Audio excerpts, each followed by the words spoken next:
Welcome back, everyone. You're listening to Paranormal M. Tonight, we have a few strange stories, and the first one takes place during a ghost tour inside Old Parliament House in Australia. Please subscribe to the channel, and if you like this kind of story, give the video a like. The narrator thought they were just seeing a shadow near one of the doors, maybe caused by the exit sign or the balcony above. But by the end of the tour, they realized they weren't the only one who had noticed it. All right, let's begin. I hope you sleep well tonight.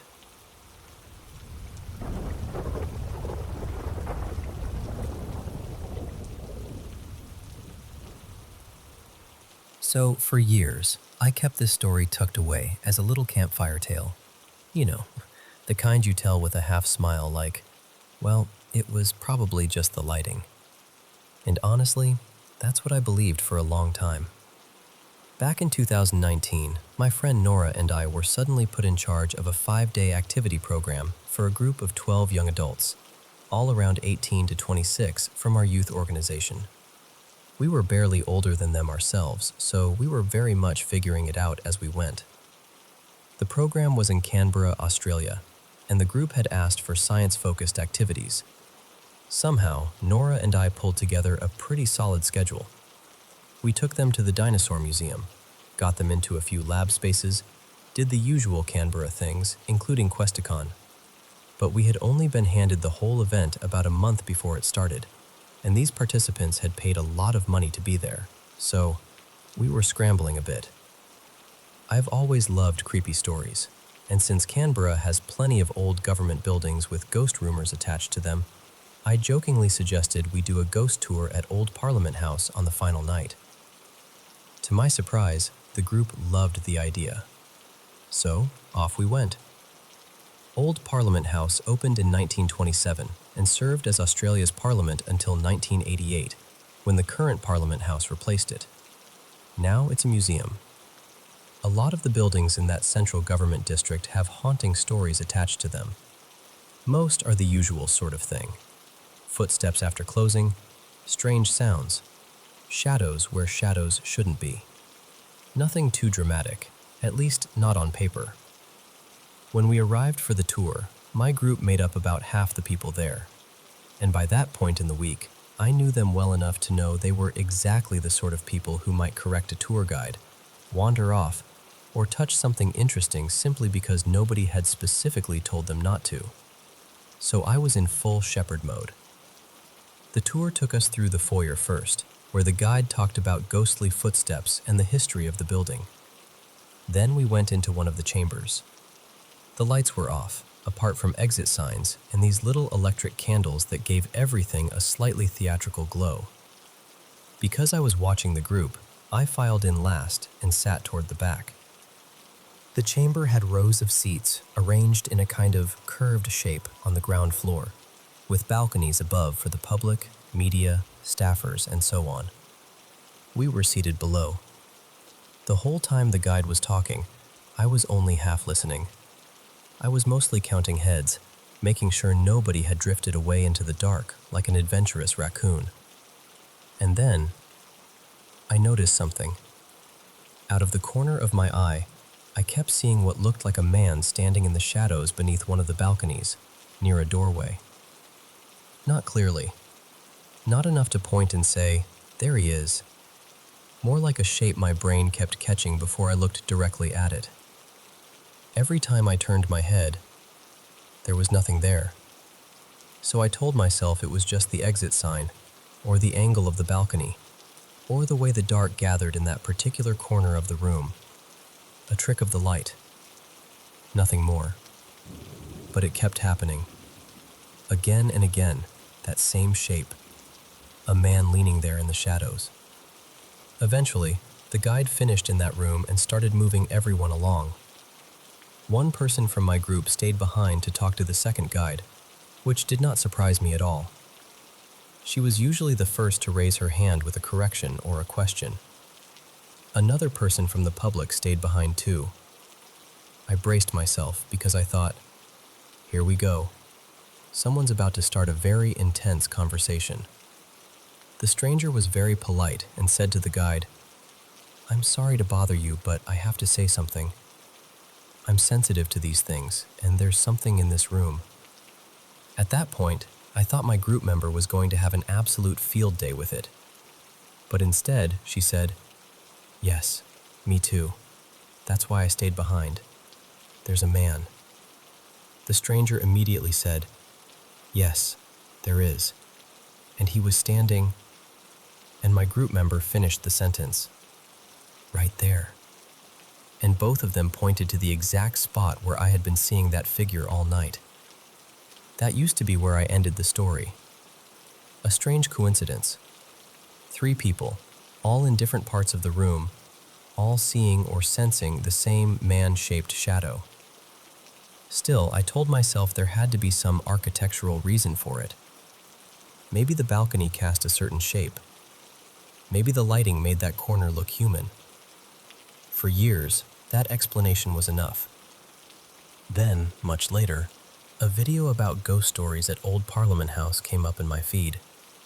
I watched it mostly because I was bored, and because I've always had a soft spot for strange little Canberra stories.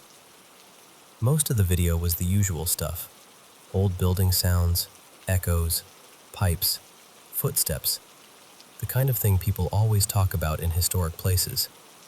But near the end, they mentioned a haunting I had never heard before. Apparently, people had reported seeing a man standing in the House of Representatives chamber. And suddenly, that little campfire story didn't feel quite so little anymore.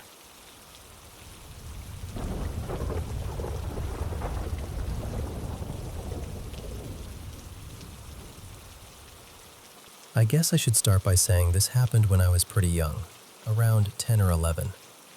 My little brother Milo was maybe 7 or 8 at the time, and we were living with my mom in a house right behind a Catholic church. The church had been there for years, but we didn't know much about it back then. To us, it was just the building behind our backyard.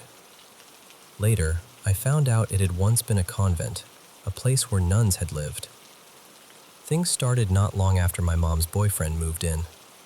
He wasn't exactly a kind person, and the house felt different once he was there. He brought this heavy feeling with him, like the air had gotten thicker. About a month after he moved in, my brother and I started hearing things at night. It usually happened right before we fell asleep. 3 or 4 nights a week, we would hear a woman's voice.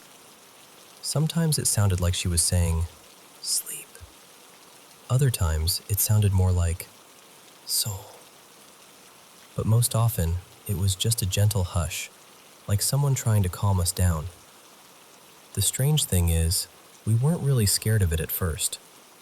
I know that probably sounds odd, but it didn't feel threatening. It felt soft, almost comforting, like someone was trying to settle the house down. Around that same time, Milo started sleepwalking. It happened often enough that I got used to waking up and checking on him.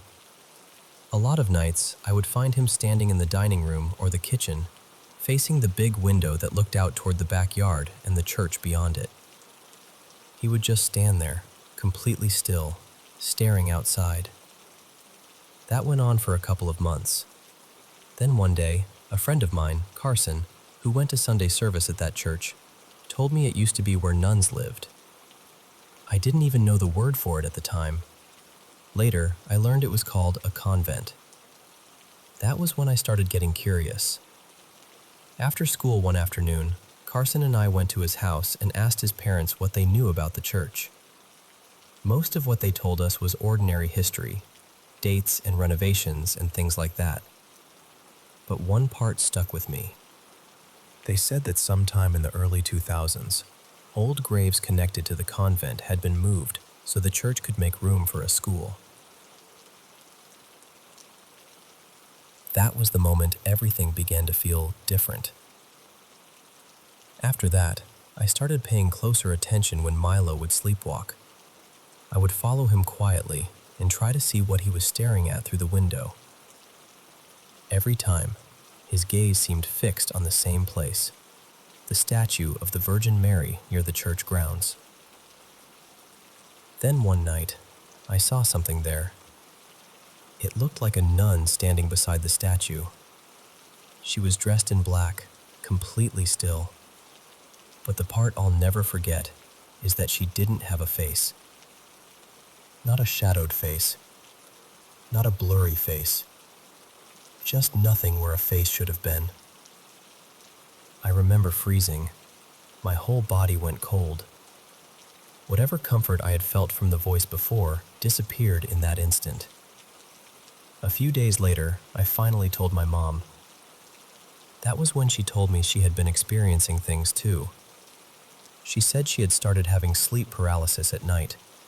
During it, she would see a woman in black standing nearby. A woman with no face. Then she told me something even stranger. Her boyfriend had been waking up with bruises and bite marks on his arms and legs. He didn't know where they were coming from, and nobody in the house could explain them. The strangest part is what happened after he finally left. He didn't leave on good terms, and I remember the whole house feeling tense for a while.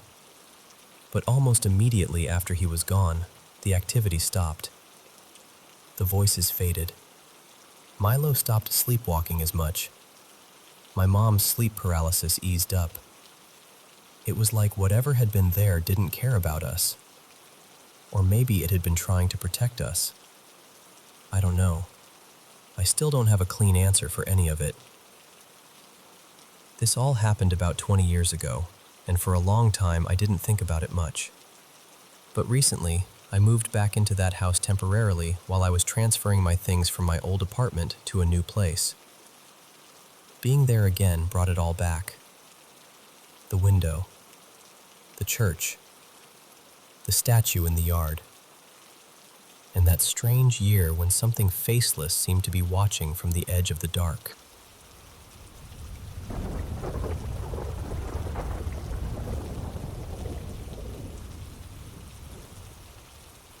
I should probably start by explaining what the area around my house is like, because it matters. I don't live out in the middle of nowhere or anything, but my house sits close to this narrow little river that separates my street from the one behind it. There hasn't been a proper bridge there in years, and parts of the riverbank are crowded with trees, weeds, and thick patches of bamboo. There are plenty of houses around mine, so it's not isolated, but at night the whole place gets very quiet. Usually, the only things you hear are dogs barking, either from our yard or from the neighbors' houses. Around that time, though, the dog we kept outside had died, so the only dog left was one that stayed inside my aunt's house next door. When I was a teenager, I used to stay awake really late. Sometimes I'd be watching shows, sometimes reading, sometimes just scrolling on my phone. I had school in the afternoon, so I could sleep in a bit, and I took full advantage of that. One night, it was probably around 2 or 3 in the morning, and I was in my room with the lights on, just scrolling through my phone. Then I started hearing something outside. It sounded like a woman crying. At first, it was kind of far away, somewhere beyond my house, maybe closer to the river or the next street over. Then I heard her scream, "Help me!" I froze. I didn't immediately do anything, partly because I sometimes hear things at night and later realize it was probably nothing. But this didn't fade away. It got closer. The crying was messy and breathless, like she was running or struggling to catch air. She just kept sobbing and screaming, "Help me!" over and over. Not, "Call the police," not anything specific, just that. My first instinct was to turn off my bedroom light. I messaged a friend and told them what I was hearing because I didn't want to feel completely alone with it. Then I heard the gate outside my house move.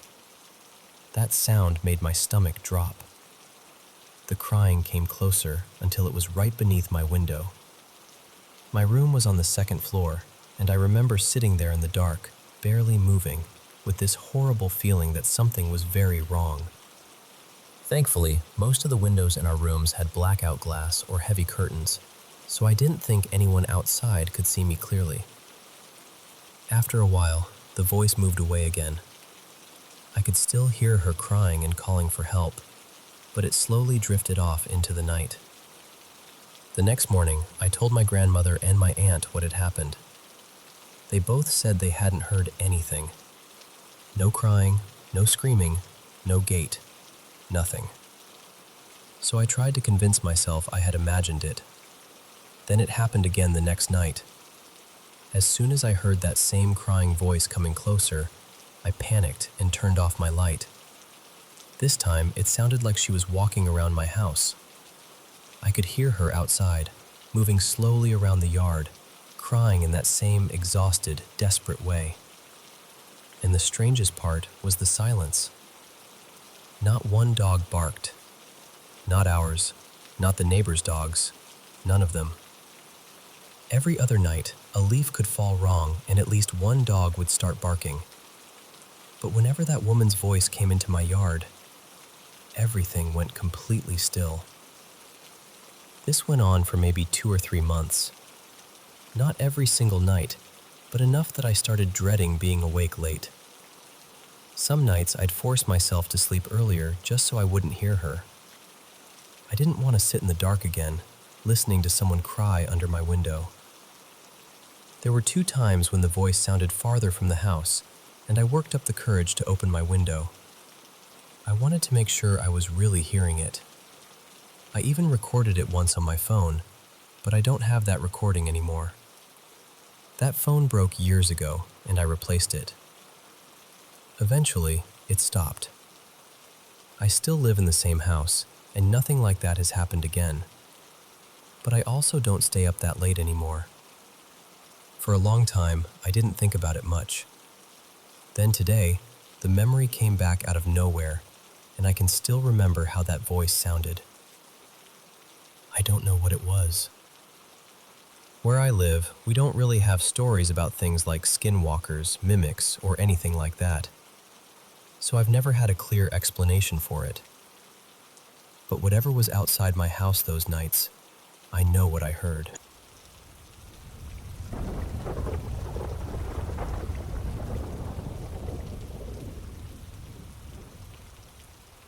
I want to share something that has stayed with me for years, and I hope you'll hear me with an open heart.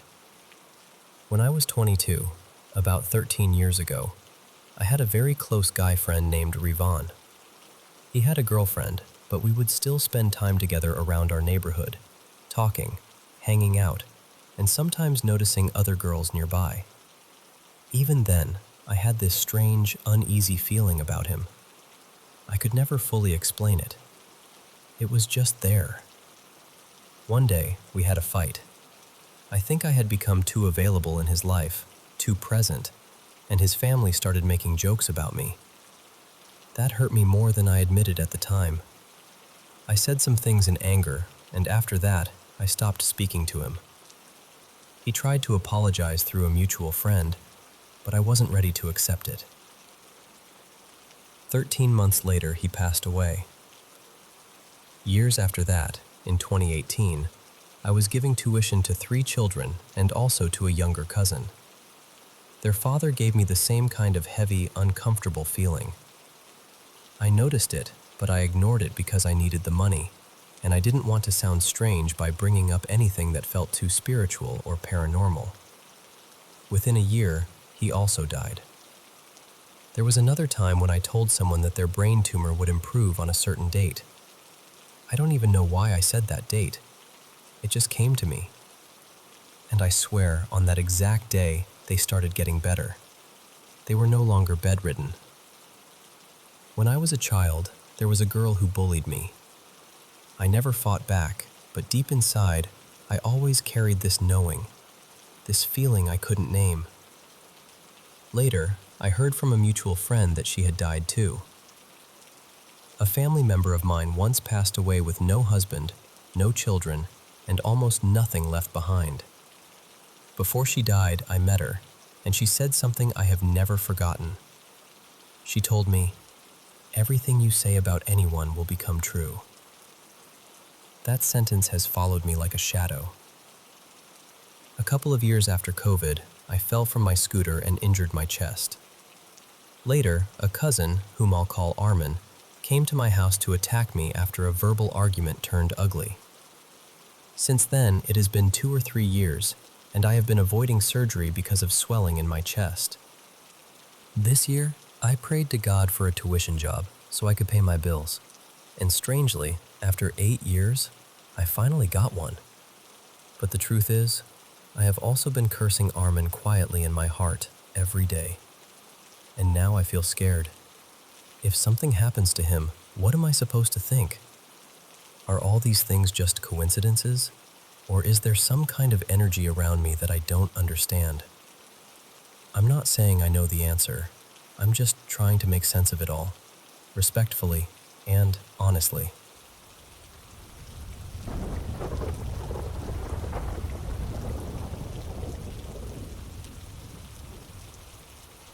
It started when I was about 7 years old. I had a counselor back then named Elena, and at the time, she was pregnant. I remember she was pretty far along, maybe 6 or 7 months. One night, I had this dream that has never really left me. In the dream, I saw her baby lying in a crib, or maybe it was a bassinet.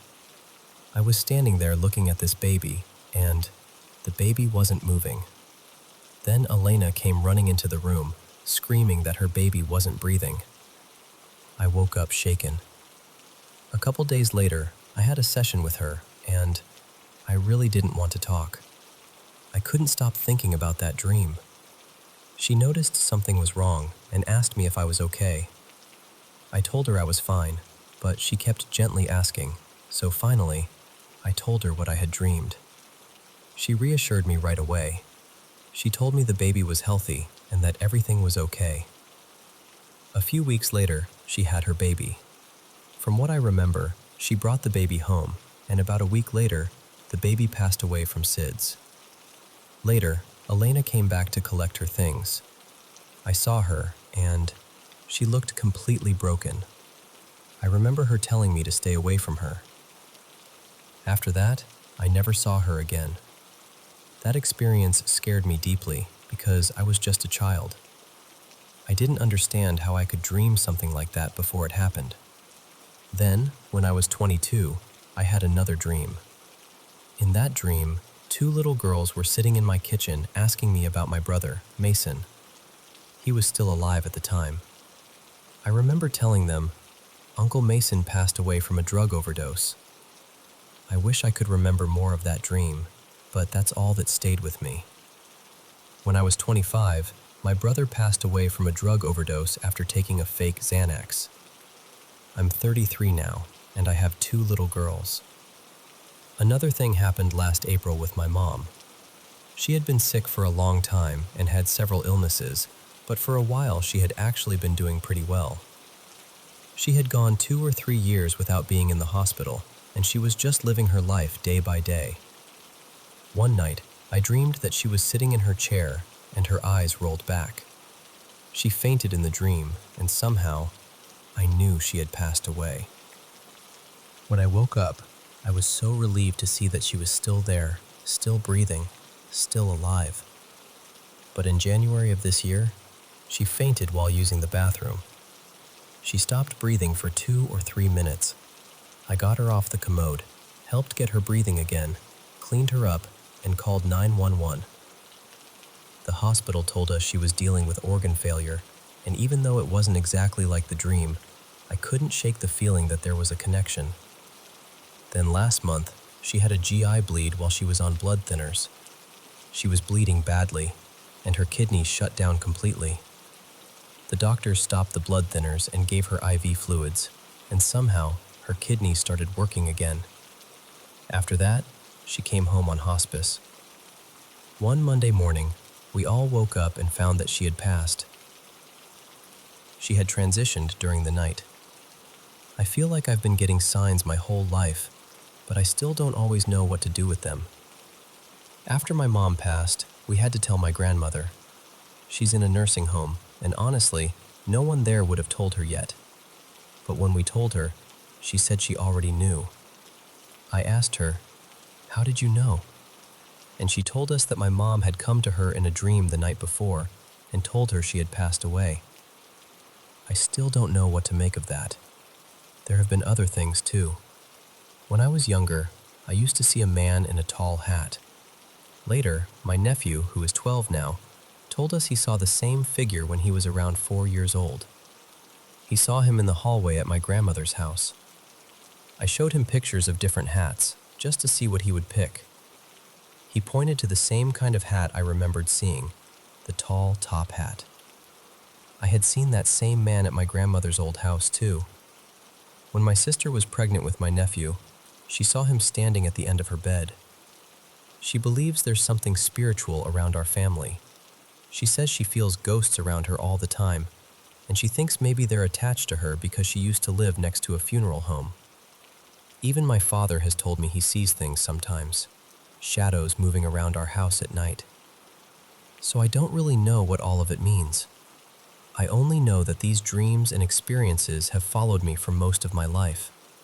Some of them came before terrible things happened.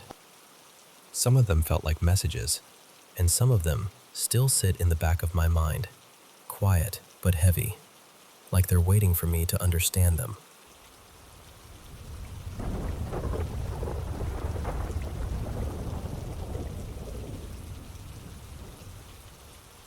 I had a really strange experience earlier, and I'm still trying to make sense of it. I should probably say first that I'm a pretty skeptical person. I don't usually jump straight to believing something was supernatural or anything like that. But this felt so different from anything I've ever experienced that I can't stop thinking about it. I was staying at my parents' house while they were away on a short trip. The house was quiet, and I decided to take a nap. I wasn't even deeply asleep. It was more like that light, drifting kind of sleep, where you still feel half aware of the room around you. At some point, I heard knocking. Then, a little later, I heard the doorbell ring. It felt real, not like something inside a dream, but I had this uncomfortable feeling in my stomach, so I didn't answer it. I wasn't expecting anyone, and I don't really know the neighbors well, so I told myself maybe it was meant for another house, or maybe I'd imagined it. Then, without realizing I had slipped into a dream, I heard movement inside the house. I got up, and suddenly my stepfather, Martin, was there. He was supposed to be away with my mother, but in the dream, it felt like he had just come back early. The odd thing was, he seemed kinder than usual. Not that Martin is unkind, because he isn't, but this kindness felt unfamiliar, almost too gentle, like someone trying to copy him after only watching him from a distance. He asked me to come with him, and I followed him into the bedroom. We talked for a moment, and I remember asking where my mother was. Then something in me just knew. I looked at him and said, "You're not Martin." I even reached out and touched his arm. It felt completely solid, warm, real. That was the part that frightened me most, I think. He didn't feel like a dream. He laughed a little, trying to act normal, and told me that of course he was Martin. But I didn't believe him. I sat down on the bed and started looking around the room. That was when I noticed the bedroom was wrong. The furniture was off, and there were 2 beds in the room, one single bed and one larger bed. My parents' room doesn't look like that at all. So I said, "Do you know how I know you're not my stepfather? They don't have 2 beds in this room." He became very still. Then, in this calm voice, he asked me what else I dreamed about. He asked if I dreamed about men, and I understood exactly what he meant. It made my skin crawl. I didn't answer him the way he wanted. I just said, I would never dream of a single bed and a double bed in the same room. That was when everything changed. There was this hissing sound, sudden and sharp, and he yelled something I couldn't understand. Then he grabbed both of my wrists. I pushed my feet against his chest to keep him away from me, and I shut my eyes as tightly as I could. I grew up Catholic, even though I haven't been to church in years, and all I could think was, Jesus Christ protects me. I repeated it over and over in my head. I started praying because I didn't know what else to do. It felt like I was trapped there for so long, just stuck in that room, with his hands around my wrists, my eyes closed, trying to hold him back. He didn't do anything else. He just stayed there, staring at me. I could feel it even with my eyes shut. Then, finally, his grip loosened, and I woke up. I've never had anything like that happen before. I don't really know what I think it was, but it felt so real that even now, I can still remember the pressure of his hands on my wrists.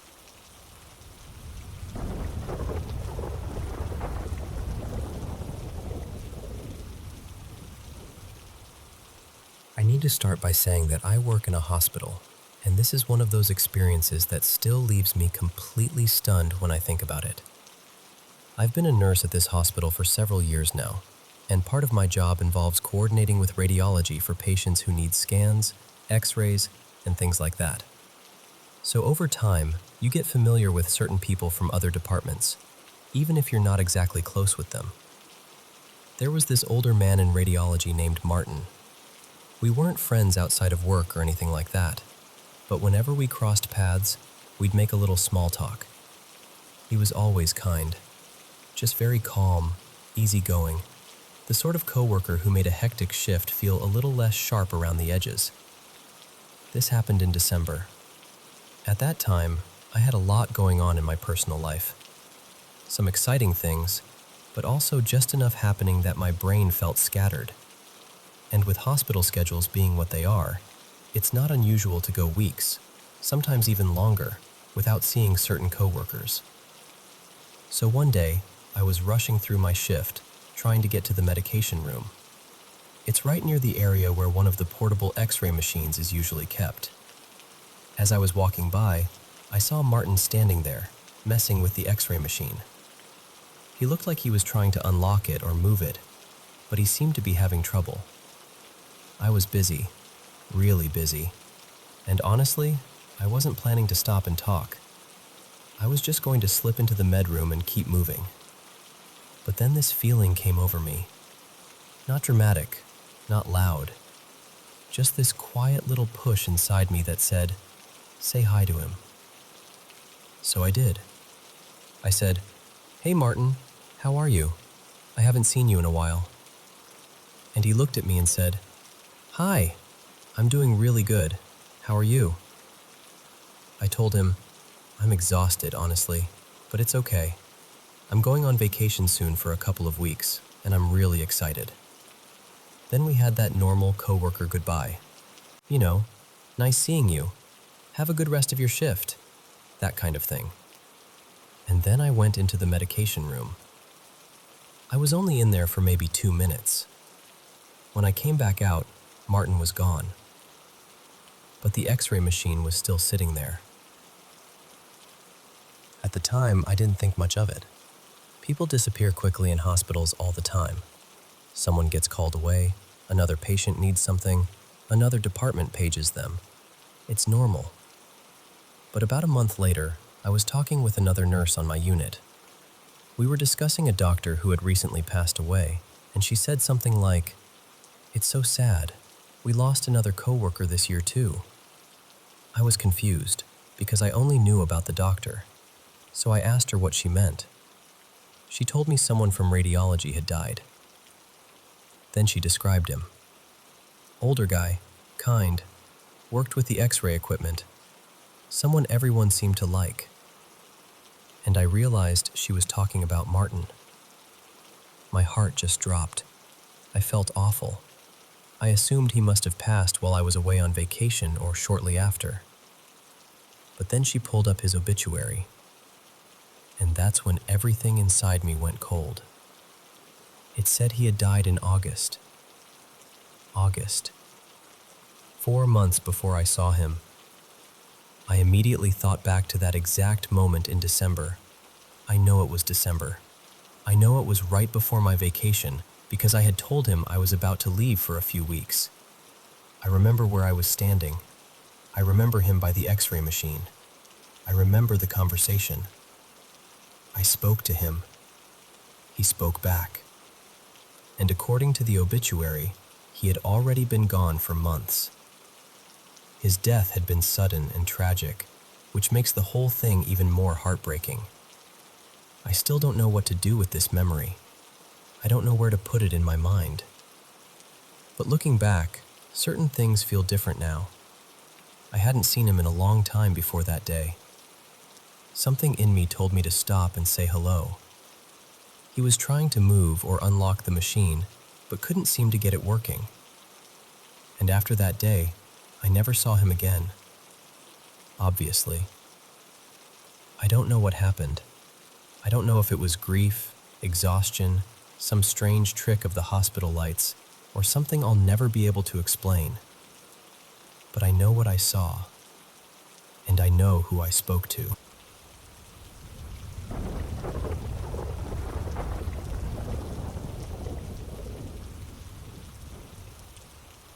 I was staying at my mom's house with my little girl for a while.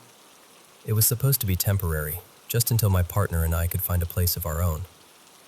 My mom is in her mid-50s, my daughter had just turned 1, and until recently, my granddad, Martin, was living there too. He passed away a little over 2 weeks ago. His room is right across from mine, and when I say right across, I mean close enough that if both doors were open, it felt like we were almost sharing the same air. The other night, around 10, I was in my room getting ready. I was doing my makeup, trying to look nice so I could take a few pictures and maybe film something for my boyfriend. The house was quiet in that heavy, late-night way. Then I heard footsteps. They were coming from my granddad's old room. Slow, dragging, uneven, exactly the way he used to walk. I stopped what I was doing and just stared at my mirror for a second. I tried to calm myself down. I told myself, no, it's probably one of the cats.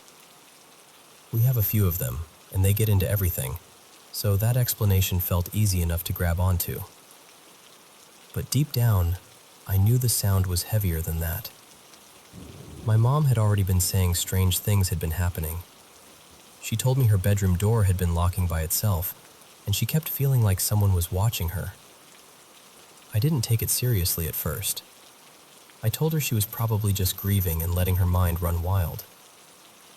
The thing is, we've had odd experiences before. When my grandma passed back in 2023, we used to hear what sounded like her cane tapping across the wooden floor at night. My boyfriend once told us he heard a woman's voice in the kitchen saying, "Nobody appreciates anything I do around here." He had never even met my grandma. But when he repeated those words, my mom and I just looked at each other, because that was exactly the kind of thing my grandma used to say when people didn't like her cooking. Still, I always tried to explain things away. I would blame the house, the cats, the pipes, grief, anything. Until that night. Later, sometime after midnight, maybe close to 1 in the morning, I turned off my air conditioner and the TV because all the noise was making me feel overstimulated. Once everything shut off, the whole house went silent. It was just me and my daughter in the room. I was trying to get her to go to sleep, and I remember gently fussing at her, telling her it was too late for her to still be awake. And then I heard my middle name, clear as day, right outside my door. Not from down the hall, not muffled, not far away. Right there. The only person in that house who ever called me by my middle name was my granddad. For a second, my mind scrambled for an explanation. I thought maybe my mom had passed by my door and was telling me to quiet down. She does that sometimes. So I called her. She answered half asleep. That was the moment my whole body went cold. Because if she was asleep, then she wasn't standing outside my door. I just sat there staring at the door, unable to move. My heart dropped so hard it felt like my chest had turned hollow. I know what I heard. It wasn't faint. It wasn't something I had to strain for. It sounded like someone was standing on the other side of the door, saying my name with patience. That's the part I keep thinking about. It sounded patient, like whoever or whatever said it knew I had heard, like it was waiting for me to answer. And that hasn't been the only thing. Since my granddad passed, things have fallen from shelves even though they were placed securely. I felt my blanket tug at night when nobody was near me. Sometimes his bedroom door rattles softly, almost like someone is trying to open it but can't quite manage the handle. Then yesterday, that door actually swung open. That door doesn't just open on its own. It opens inward, and the hallway doesn't have any air blowing through it. The house is old, so you have to turn the handle and push hard because the door sticks against the frame. My mom was about to walk down the hallway toward the laundry room when she saw it open by itself. She completely panicked. Now we're trying to have a pastor come over to pray over us and anoint the house, because I honestly can't sleep in my room anymore. My daughter and I have been sleeping in my mom's room instead. My mom is Christian, and she believes my granddad accepted God before he died, so he should be at peace. And maybe he is. But then I keep asking myself, what is still here? Why does it still sound like someone is walking around in his room at night? I know I've been tired. I know grief can do strange things to people. Part of me wants so badly to believe I'm just exhausted and imagining things. But I can't explain that voice. I can't explain hearing my name that clearly. And I can't stop thinking about how close it sounded. Right outside my door. Waiting.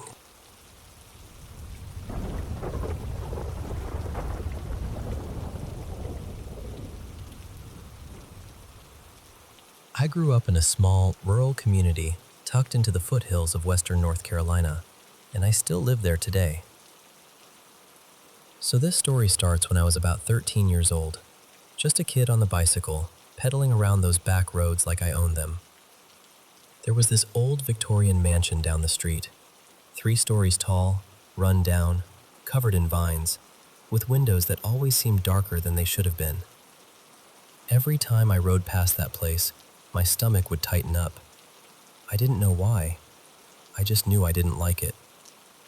I'd start pedaling faster before I even got close.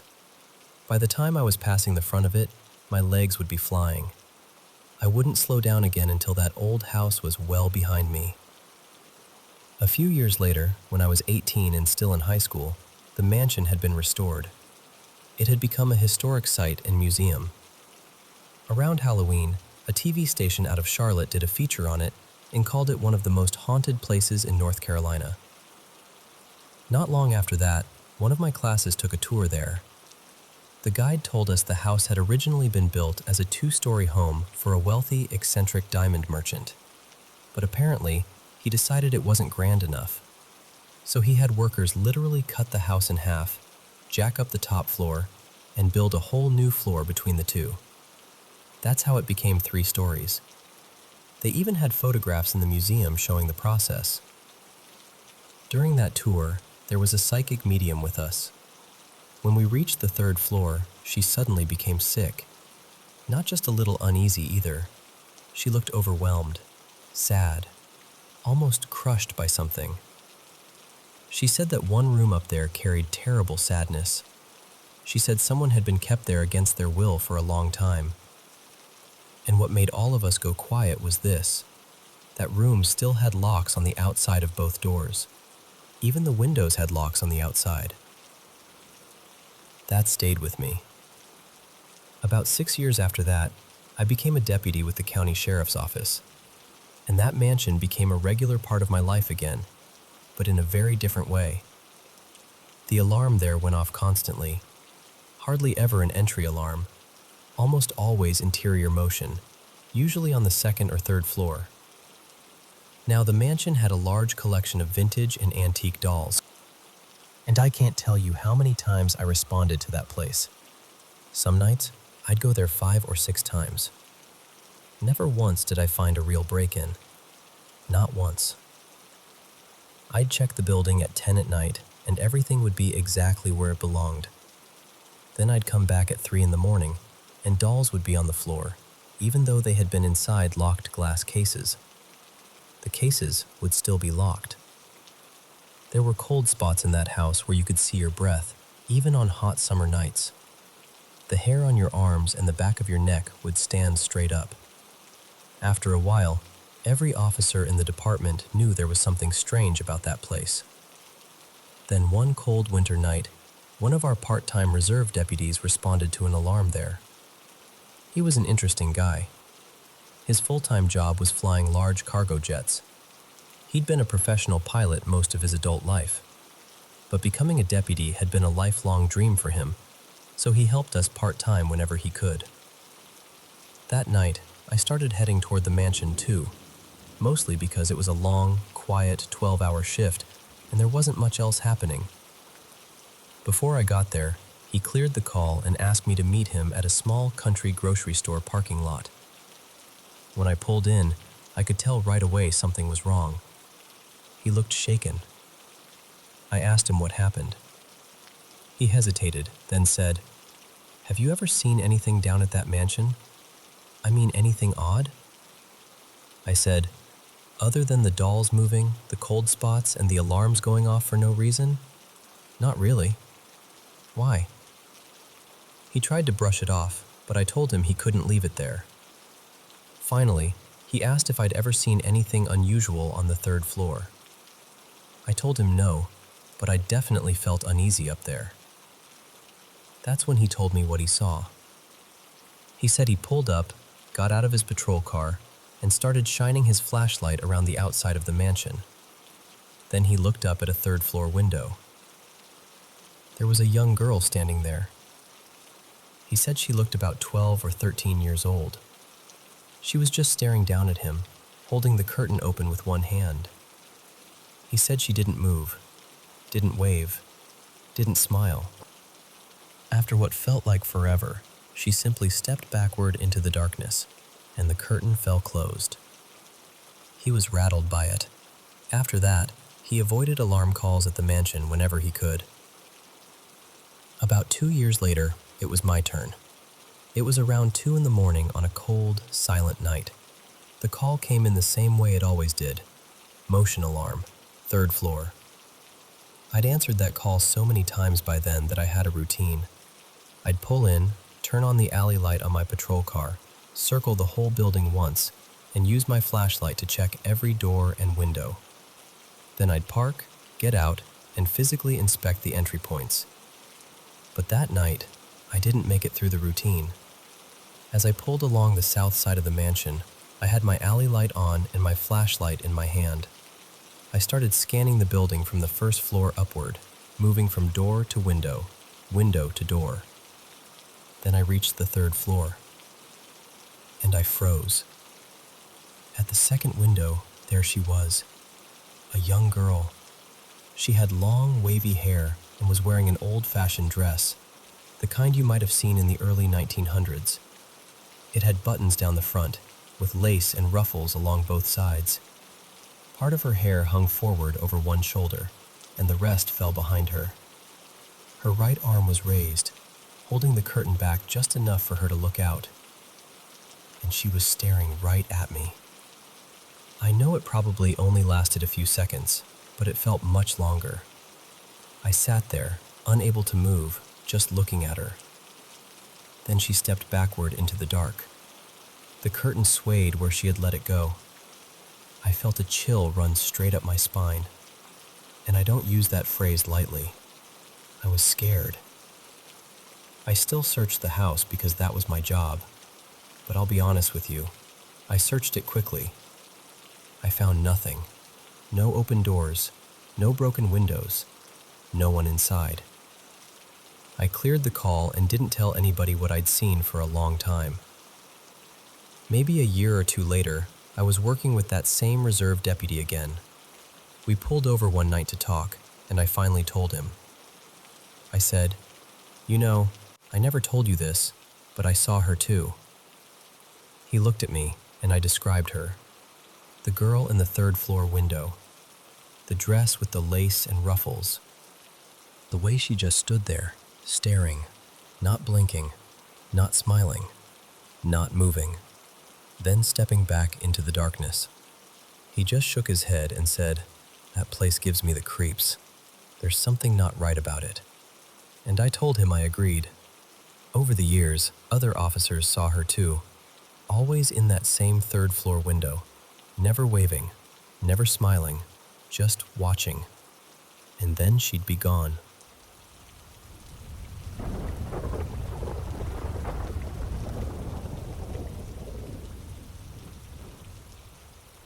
I'll tell you this as plainly as I can, because even now, part of me understands why someone would doubt it. This all happened back in 2023. The first version of this story was much longer, honestly. I wrote down every little thing, every strange moment, every reason I became sure I wasn't just misremembering or imagining things. But it ended up being more than 30 pages, so I had to cut it down to the bones. And I know how it sounds, I really do. I was a skeptic before all this. I was sober the entire time. I don't have any history of psychosis. I wasn't looking for something supernatural. I just wanted to understand what was happening in my own house. It started after I let a friend stay with me for a few weeks. I'll call him Z. That was one of the worst decisions I've ever made. He trashed my home, screamed at me constantly, and then refused to leave for months. In the end, I had to get a restraining order. I agreed to hold on to his belongings until the police allowed him to collect them. And then the house changed. At first, it was little things.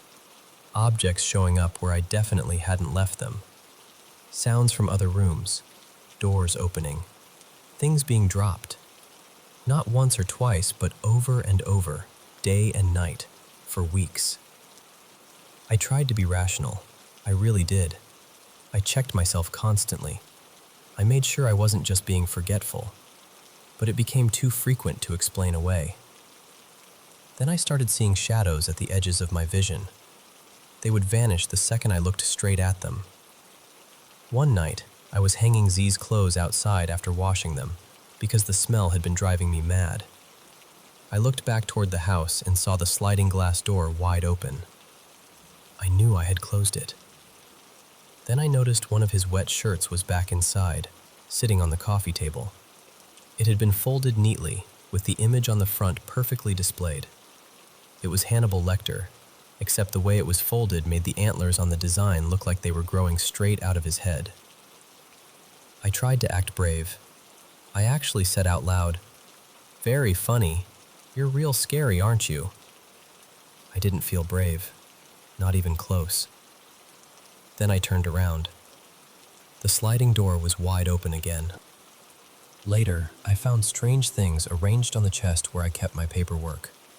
The broken head of an ornament. A few items that had belonged to my father. Things that had no reason to be in my house at all. And there was this smell coming from the chest. A heavy, awful smell. Like death. I was convinced I was about to find something terrible inside. I tried the combination lock, but it wouldn't open. The numbers had somehow changed. That was when I broke. I ran to bed, curled up in the dark, and whispered, "Please help me. There's something in the box." And then I realized there was something in the bed, under the covers. I had partly laid on top of it. It was warm, solid, still. Like it knew I had noticed and was hoping I would pretend I hadn't. It felt too small to be a person, too big to be an animal. Maybe 3 or 4 feet tall. I'm ashamed to admit this, but I was too scared to pull the covers back. I just lay there, frozen, trying not to react. Eventually I whispered, "Please, I need a clue." When I went back out, Z's tarot deck was sitting on the kitchen counter. Apparently that was the clue. At dawn, the smell from the chest was gone. I managed to break the lock, and thankfully, there was nothing inside but paperwork. Another day, I found a page from Z's sketchbook placed at the foot of my bed. It had a threatening poem on it. It wasn't newly written. The date on the page was from before he ever moved in, so it clearly hadn't been written about me. but I know, with absolute certainty, that it had not been on my bed earlier. I lost my temper. I shouted, "Show yourself!" The glass door was suddenly yanked open. Then I heard someone scrambling over the fence. A car door slammed. I ran outside just in time to see a car tear away from the street. And behind it, chasing inches from the bumper, were red-tailed black cockatoos. Maybe 20 of them. It couldn't have been Z. He didn't know how to drive. When I went back inside, the entry room was full of wasps. I still don't understand how. The door had only been open for a moment. I shut myself in my bedroom and tried to ignore the thudding and scraping against the window behind me.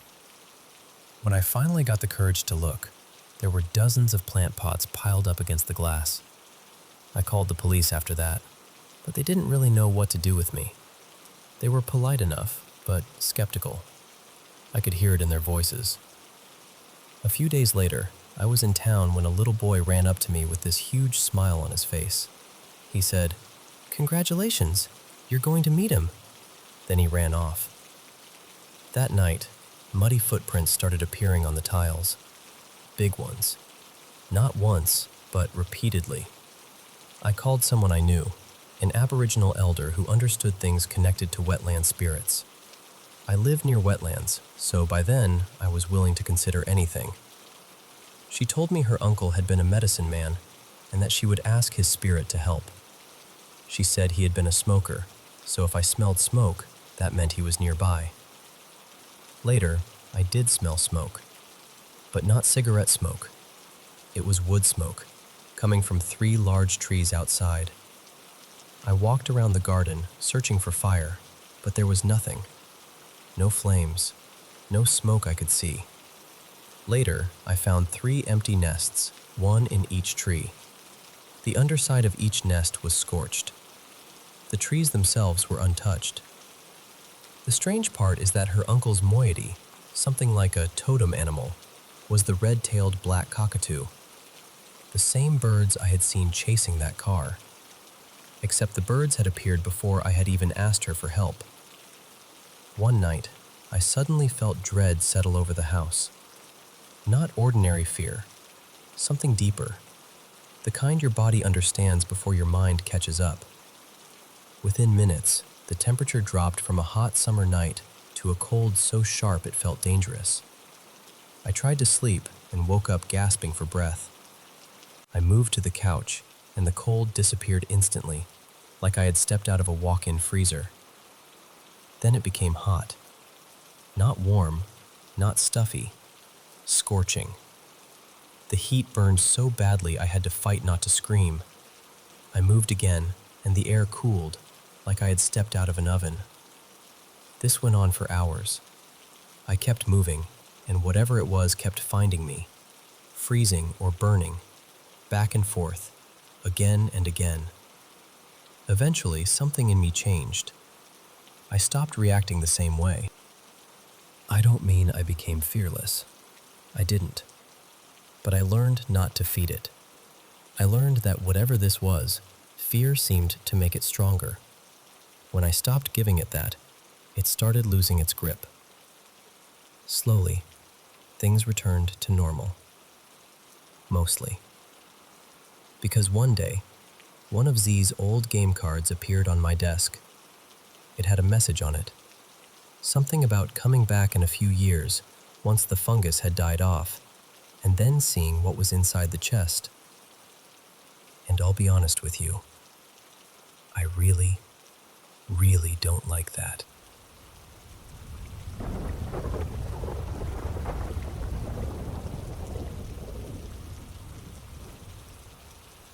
I heard this story from a full-time staff member I used to know. I'll call him Dean. Dean had worked for the city for most of his life, moving between different community centers over the years. But there was one place he always spoke about differently. South Common Community Center. That building had a strange history. This happened one night before I was even born. Dean was working the night shift. He had already finished most of his chores, so he was sitting in the library, watching videos on the computer. The whole place was empty except for him and his supervisor, Shane. Now, Shane had a habit. Whenever he wanted Dean to get moving again, he would bang on the metal gates to get his attention. So while Dean was sitting there, he suddenly heard it. Bang, bang, bang. Then a voice called out his name. Dean, hey, come on, time to get back to work. Dean turned off the computer and walked down to the workshop, thinking Shane was waiting for him. But when he got there, Shane was asleep in a chair. Dean tapped him on the shoulder, and Shane woke up irritated, asking what he wanted. Dean said, "Didn't you just call me?" And Shane looked at him and said, "I've been asleep the whole time." That was enough for Dean. He was so shaken that he spent the rest of the shift hiding in the shop, waiting for morning. Years later, after Dean had transferred to another center, something else happened in that same building. A friend of his was working a night shift at South Common while a professional cleaning crew was there steam cleaning the library carpets. It was two women, and the part-timer on duty was supposed to keep an eye on them. At one point, he stepped into another room for just a moment. When he came back, the police were at the door. One of the women had run out of the building in a panic and driven to a nearby community center to call for help. She said something, or someone, had attacked them in the library. The police searched the entire building. They found nobody. That woman was so terrified that she quit right then and there. From what I was told, she took a job in a kitchen afterward because she wanted morning shifts only. She never wanted to work nights again. After hearing those stories, I started asking around. And the strange part is that a lot of long-term staff already knew about South Common. People who had worked there said they heard their names being called when no one was there. They saw figures. Doors slammed on their own. Metal gates shook like someone was trying to get their attention. Eventually, the building was demolished and replaced with a new one.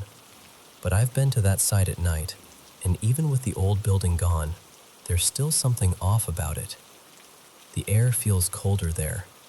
Not just regular cold either. It has that heavy feeling, like the place remembers things. Like something is still watching from where the walls used to be. And honestly, it made me think about my own experience. Mine wasn't as scary because it happened in the afternoon, but it still bothered me. I was home alone one day when I suddenly heard my mom calling me. I answered, "What?" a few times, but nobody replied. My parents used to do that sometimes, call me and then not answer when I called back, so I got annoyed and left my room to see what she wanted. But no one was there. I checked everywhere. The garage, the backyard, the living room, the basement, my siblings' rooms, my parents' room, even the driveway. Nothing. I was confused, but mostly irritated, so I went back to my room. Then it happened again.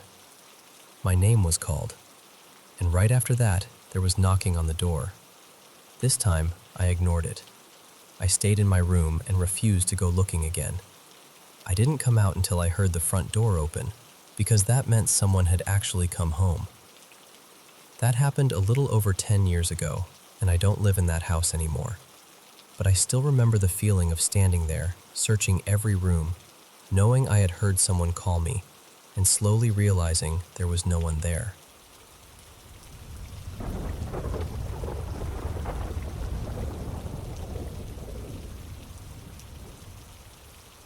I've had strange things happen around me for as long as I can remember, but this house was different. Back in 2021, my husband and I moved into his dad's old place. It had been built by his grandfather, so there was a lot of family history in those walls.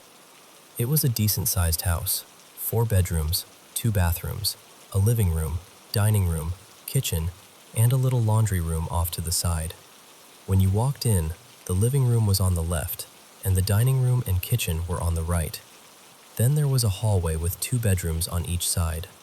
At first, only 2 of the bedrooms were really usable because we were still remodeling. The first thing happened while we were still working on the house.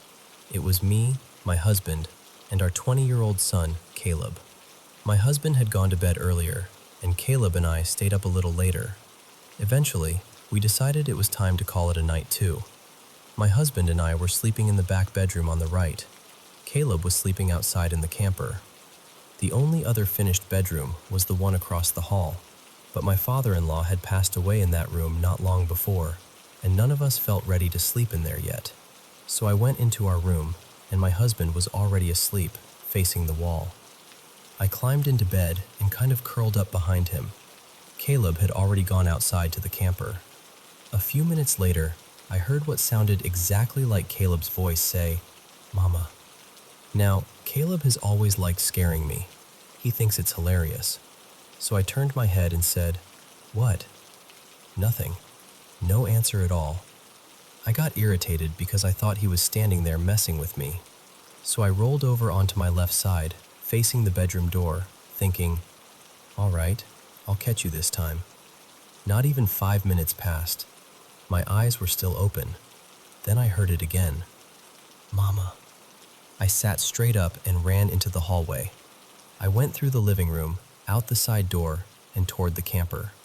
And there was Caleb, sitting inside with the light on, talking on the phone. There was no way he could have gotten back outside that fast and locked everything behind him. I knocked on the camper door and asked, "Did you just come inside?" He looked confused and said, "No, why?"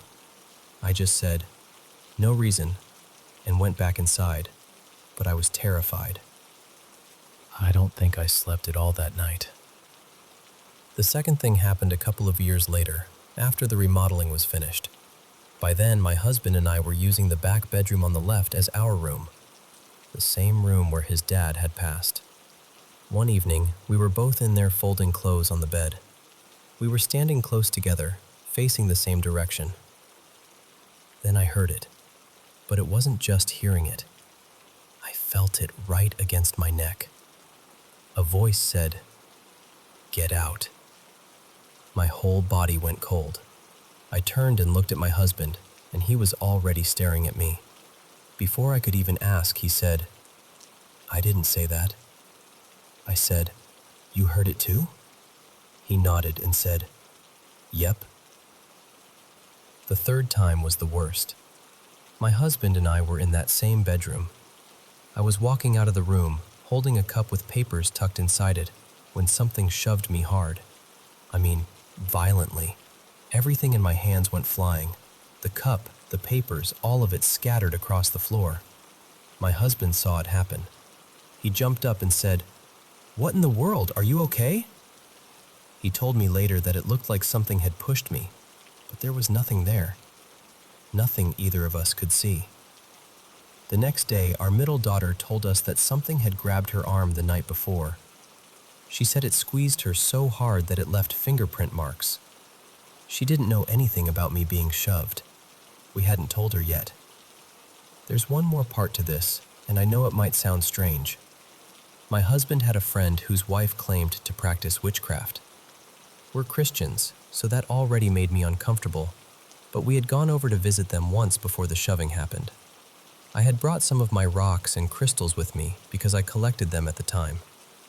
She looked through them and told me one of them was a seeing stone. She said if you looked through it, you could see things that weren't from this world. I tried it at her house, and I saw something. She had always talked about having a familiar, and when I looked through that stone, I saw it. I don't even like describing it. It looked dark and twisted, almost devilish. It scared me so badly that I stopped looking through it right then. But later, when we got home, curiosity got the best of me.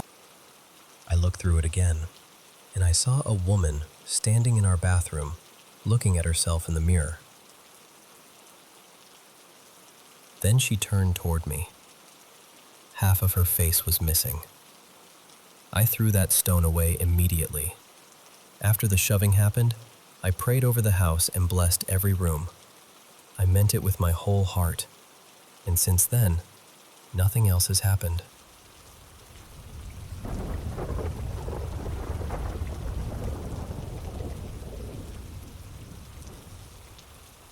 When I was little, maybe 9 or 10, I woke up very early one morning to the sound of my mom crying in the kitchen. Not just a quiet cry either. It was that deep, broken kind of crying that makes a house feel smaller somehow. My dad had left not long before that, and Mom was really struggling. She was trying to hold herself together, but even as a kid, I could tell she was falling apart. People would come by now and then, friends or relatives, just to sit with her and make sure she was all right. The night before, Mom had told me an old friend of hers was coming over. I'd never met the woman, but Mom mentioned she had a son around my age. I remember feeling this little spark of excitement because I was an only child, and it was school holidays, so the idea of having another kid around felt enormous. That night, Mom barely slept. I could hear her moving through the house, crying in the kitchen, then in the lounge room, then outside near the laundry. At one point, I looked out my bedroom window and saw her wandering around the garden in the moonlight, just looking at the plants and crying. That image has stayed with me all these years. So when I heard voices in the kitchen the next morning, I thought, she's here, her friend's here, and maybe her son is too. I got out of bed and walked down the hall, feeling hopeful in that simple way kids do. To get to the kitchen, I had to pass the laundry and the back door. And that's where I saw him. A boy, about my age, sitting on the back steps. He had light brown hair and was wearing a faded blue t-shirt. He was facing away from me, looking out into the yard. I went straight over and tapped him gently on the shoulder. He turned around and smiled. He didn't say anything, not a single word. But he opened his hand, and there was this little beetle crawling across his palm. It was striped orange and black, the kind we used to see all over the garden at that time of year. He looked at me, still smiling, and held out his hand like he wanted me to take the beetle. So I did. The beetle crawled from his hand onto mine, up over my fingers and across my wrist. And somehow, that was enough. I started talking. I talked his ear off, honestly. I told him about my toys, my favorite shows, the games I liked, probably every strange little thing that mattered to me back then. And he just listened. He didn't nod much. He didn't answer. He just smiled and followed me around the garden. It didn't bother me that he was quiet. I figured maybe he was shy, or maybe he had some reason he couldn't speak. Kids don't always need explanations for things. Sometimes someone sits beside you, and that's enough. For a while, it felt like I'd made a friend. After some time, I decided we should get snacks. I told him to come inside with me and said we could get cordial from the kitchen where our mums were talking. He followed me across the yard and back to the steps, but he wouldn't come inside. He just stood there at the back door, smiling at me, in the same spot where I'd first seen him. I told him it was fine, that he could come in, but he stayed where he was. So I went in without him. I walked into the kitchen, probably grinning from ear to ear, and told Mom and her friend that I'd been playing with her son and that he was really nice. The room went quiet. Mom looked at me strangely. Her friend did too. Then the woman gently said she was sorry, but she hadn't been able to bring her son with her that morning. I remember just staring at them, completely confused. Then I ran back to the back door. The boy was gone. There was no one on the steps, no one in the yard, no movement anywhere. Just a few of those orange and black beetles crawling over the concrete where he'd been standing. I never saw that boy again. And even now, after all these years, I still don't know who I spent that morning with.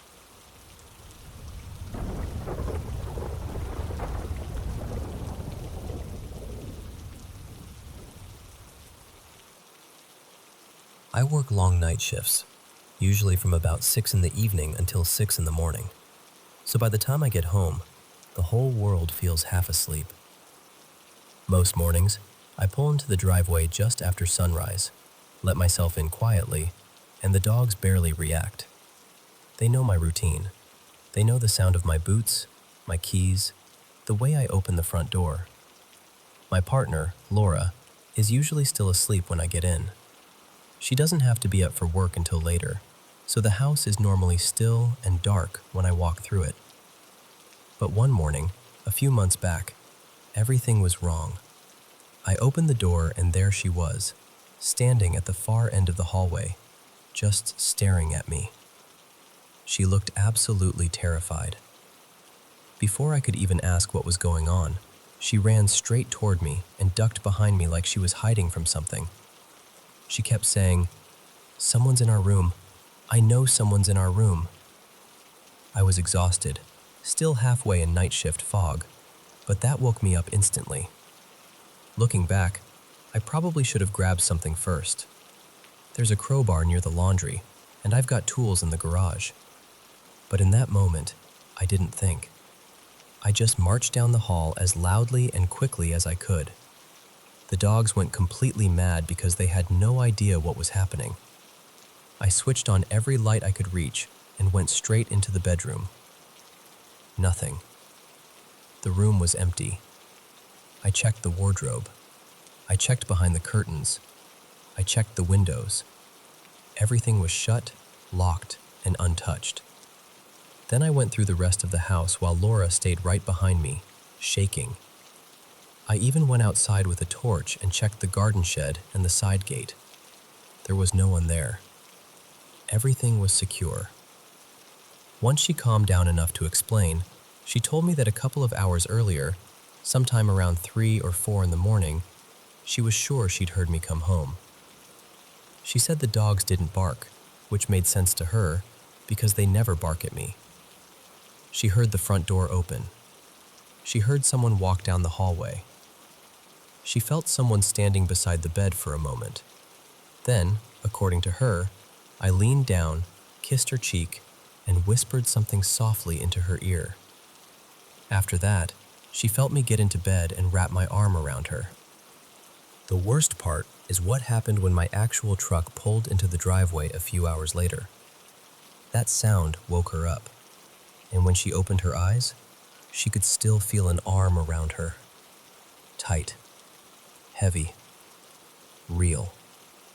Then she heard me come in through the front door. I checked the locks again.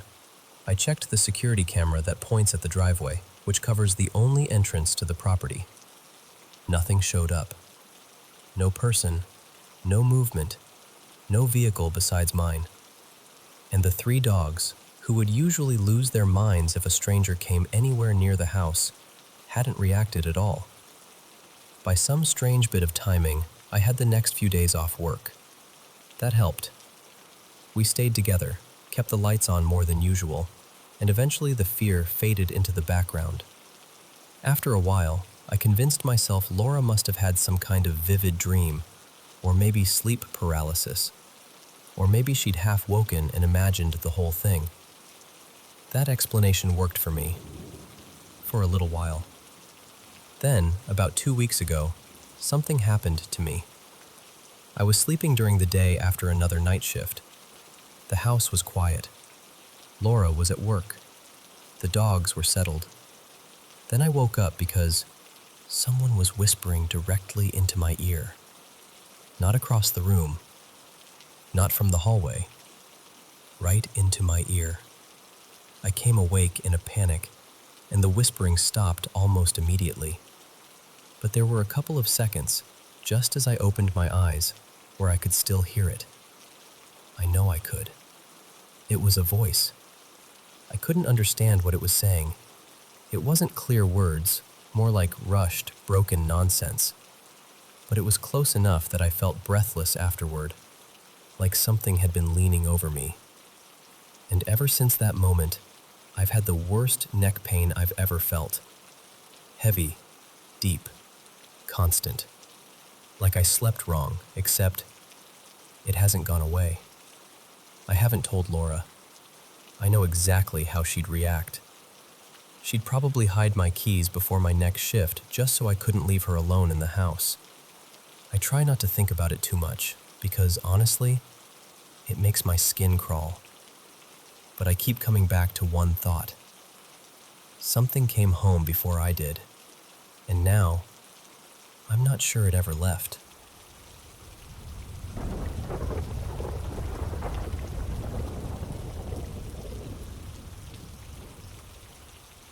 I want to start by explaining the layout of my childhood home, because it matters to the story.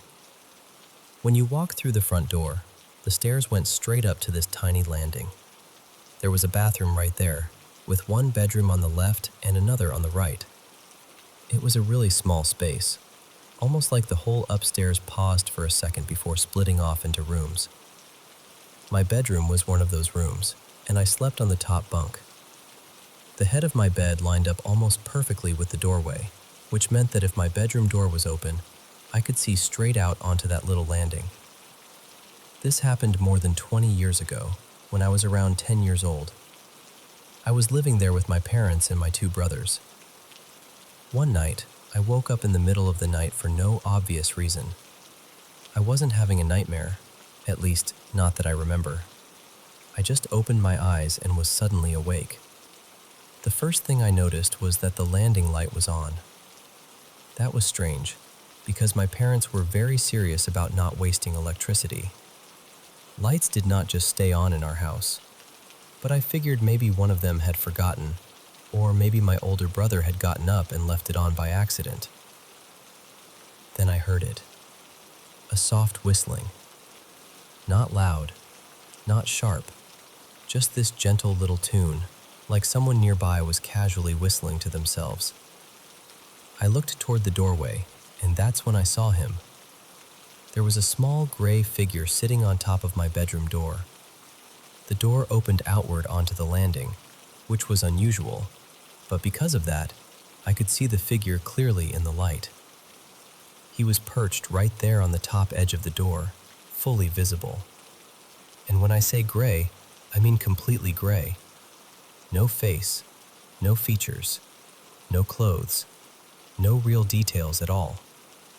He looked almost like a simple drawing of a little person that someone had colored in with a pencil. A rounded head, rounded limbs, not quite human, but close enough that I knew what I was looking at. The best way I can describe it is that he looked like he had stepped out of an old black and white television show and somehow become real. At first, I was more confused than scared. I sat up in bed and stared harder, thinking maybe my eyes were playing tricks on me. But he was still there. The light was on. There weren't any shadows moving around.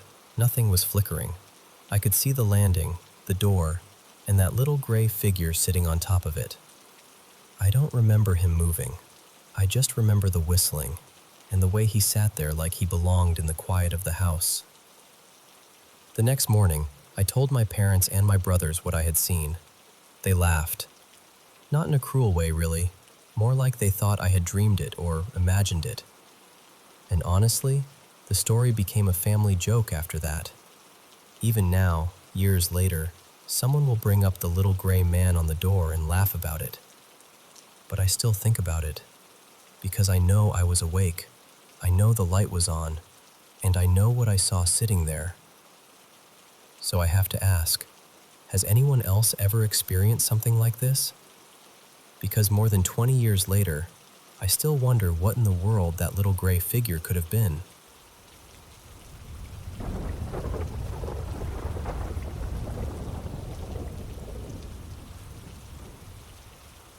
So I've been trying to make sense of something that's been happening at work, and honestly, I still don't know what to call it.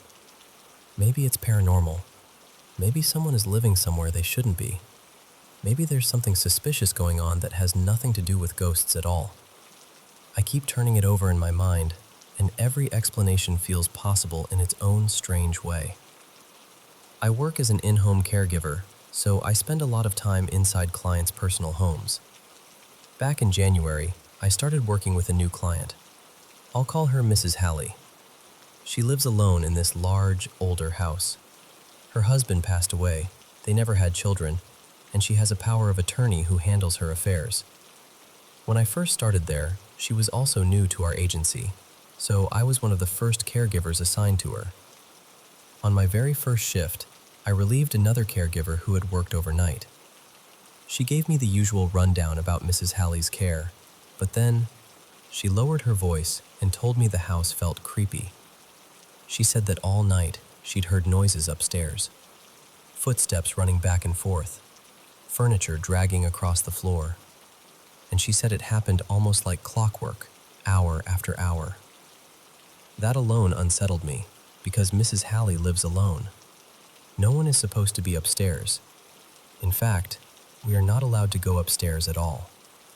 My first shift was during the day, but after that, I mostly worked nights. I'll be honest, I was nervous before my first overnight shift, especially because that same caregiver later told me she had once seen a dark figure standing at the top of the stairs. But during my first night, I didn't hear the running or the furniture dragging. I kept glancing up the staircase, but I never saw anything. I did hear random noises here and there, but nothing as dramatic as what she described. Still, there was one part of the house that always felt off to me. The bathroom sits underneath the staircase, and whenever I went in there, I felt this strange, static energy. I don't know how else to explain it. It was like the air had a charge to it. On other nights, I started hearing whispering. Sometimes it sounded like a man and a woman talking softly somewhere in the house. One night, there was a lot of whispering, and then I heard this sound that was almost like a cat crying, except not quite. It sounded more like a woman moaning. We have a baby monitor so we can keep an eye and ear on Mrs. Halley, and I knew the sound wasn't coming from her because I didn't hear it through the monitor. After a few weeks, things started calming down. The noises became less frequent.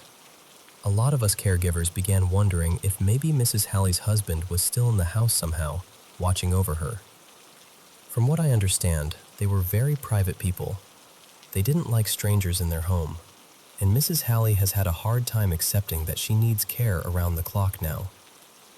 She used to be very independent. So part of me wondered if maybe her husband's spirit was uneasy at first, seeing all these unfamiliar people coming in and out of the house, taking care of his wife. Maybe once he realized we were there to help her, he settled down. There was also one caregiver who had been acting suspiciously, possibly stealing. She suddenly quit, almost like she was trying to avoid being caught. A couple of weeks after she left, I realized the strange activity had mostly stopped. That made me wonder even more if Mrs. Halley's husband, if he really is still there, reacts when someone in the house has bad intentions. For several weeks after that, everything was quiet. Then, about 2 weeks ago, we had a big meeting to update Mrs. Halley's care plan. Her needs had changed, and the agency wanted all the main caregivers on the same page. Since we were all attending the meeting, my boss sent someone new to stay with Mrs. Halley during the day. The power of attorney joined the meeting over FaceTime. At one point, one of the caregivers asked him if he watches the cameras in the home to see how we interact with Mrs. Halley and make sure everything is going smoothly. He said he doesn't like to sit there and stalk the cameras, but if there's ever an issue, he'll go back and review footage. Then he said he mostly watches the cameras upstairs because no one is allowed to go up there, and he wants to make sure nobody does. That answer bothered me. If anyone would know what's going on upstairs, it would be him.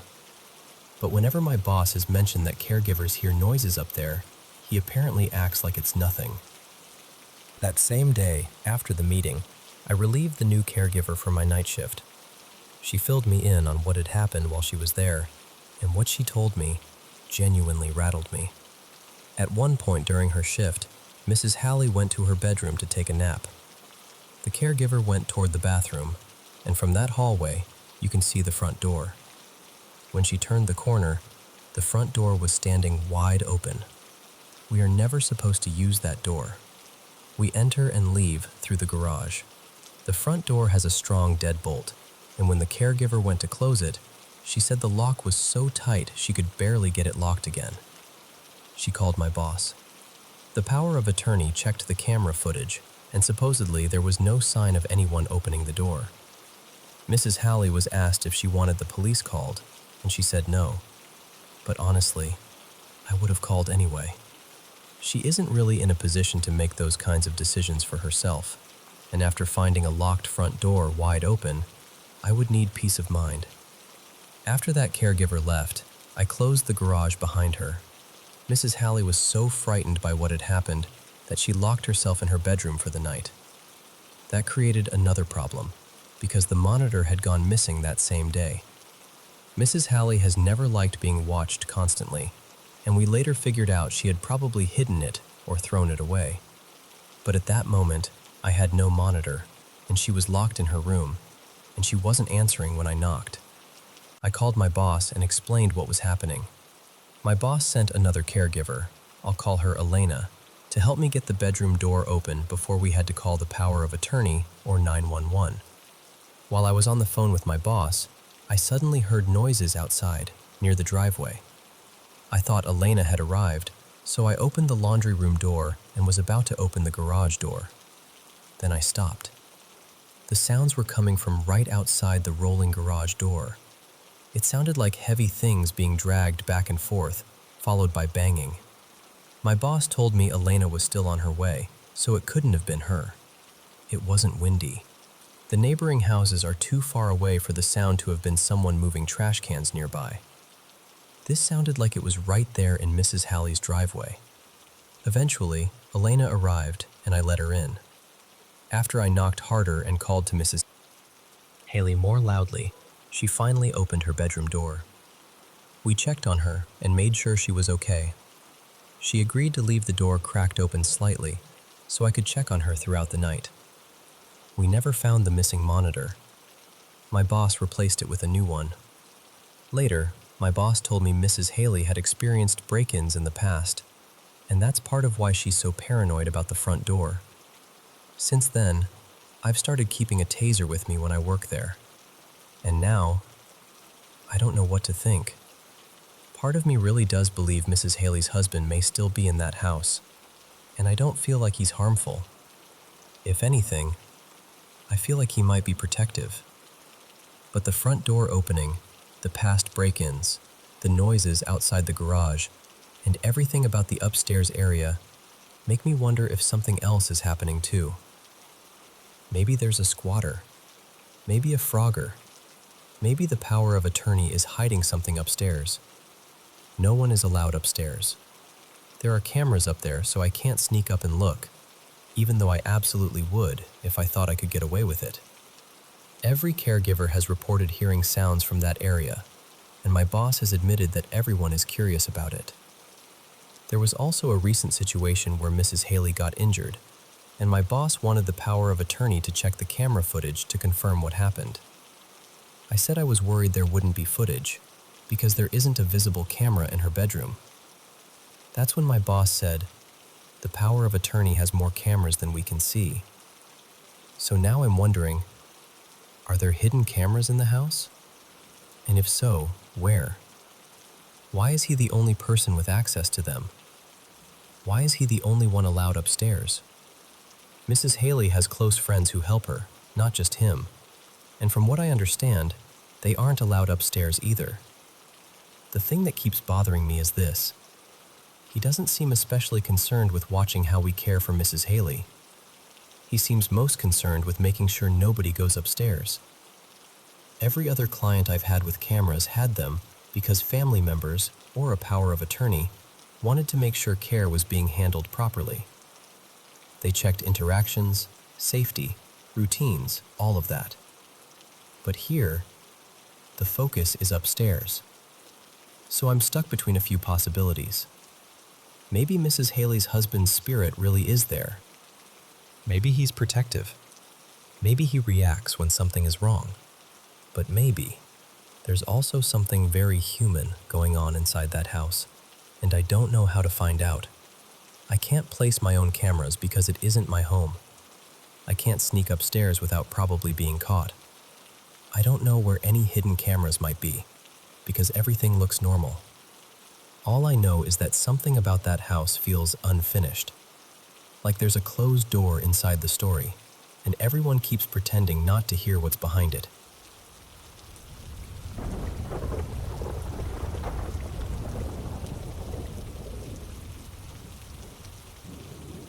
So this happened a few years ago, when I was about 10.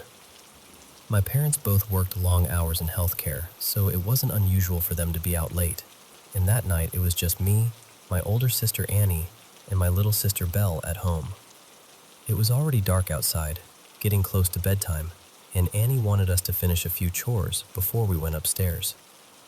Belle was straightening up the family room, and I was carrying a stack of clean towels up to the bathroom.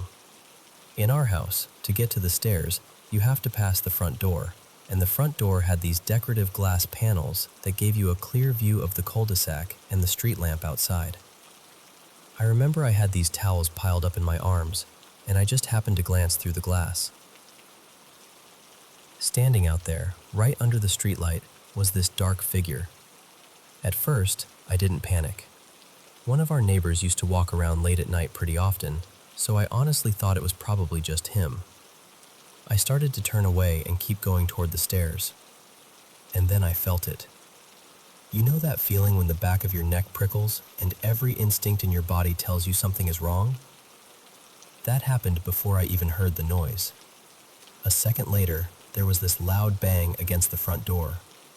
I looked up, and that figure was suddenly right there at the glass, staring straight at me, with its hands pressed up on either side of its face. I froze. My heart was pounding so hard I could hear it, and the towels just slipped right out of my arms and hit the floor. What I remember most clearly were the eyes. They looked red, bright, unnatural, fixed on me. I couldn't look away.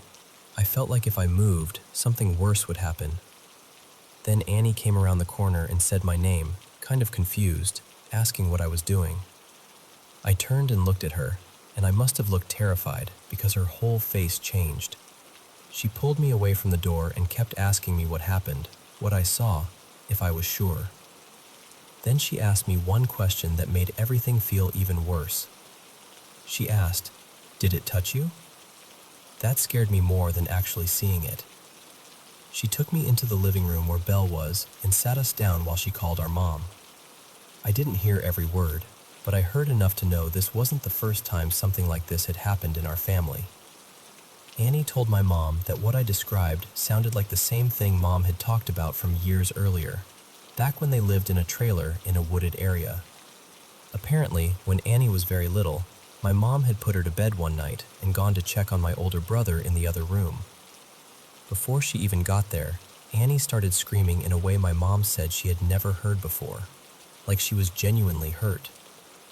When my mom ran back, Annie had these long, angry red marks across her skin. Around that same time, my mom had also heard tapping and scratching outside the trailer and at the windows. It frightened her badly enough that she called her father, who was a pastor, and he came to bless the trailer and the land around it. So when Annie called her, my mom didn't hesitate. She told us to lock every door, go into her room, open the wardrobe, and get her father's Bible. Then she told Annie to go to each wall of the house, read from the highlighted passages, and make the sign of the cross as she prayed. She gave one instruction that I still remember word for word. Do not look anywhere except the Bible and the wall in front of you. Then she said she'd be home as soon as she could and hung up. So that's what we did. At first it was faint. Then it came again and again. As we kept praying, the tapping got louder and faster. Then it spread. We could hear it at the nearby windows too, sharp little knocks and scratches, like something was moving around the outside of the house, trying to find a way in. Belle started crying. I was trying so hard not to look anywhere except where Annie told us to. It felt like it went on forever, but really it was probably only a few minutes. And then Annie said the final words of the prayer. The second we finished, everything stopped. Completely. No more tapping, no more scratching, nothing. The silence afterward was almost as frightening as the noise had been. That night has stayed with me ever since. Even now, I still get uneasy around that front door. There's also a hallway in the house I've never fully gotten comfortable with, because when I was younger, I used to think I saw shadowy figures moving through it. We haven't had anything happen in the same way since we blessed the house, but every so often I still get that same cold feeling, like I'm being watched, especially near the front of the house, or when I catch movement outside at night. Maybe there's a reason for it, or maybe fear just leaves an imprint on you. But I'll be honest with you, every time I pass that door, I still feel it all over again. The chill, the tension, that awful sense that something was there, staring in, and that it knew I could see it.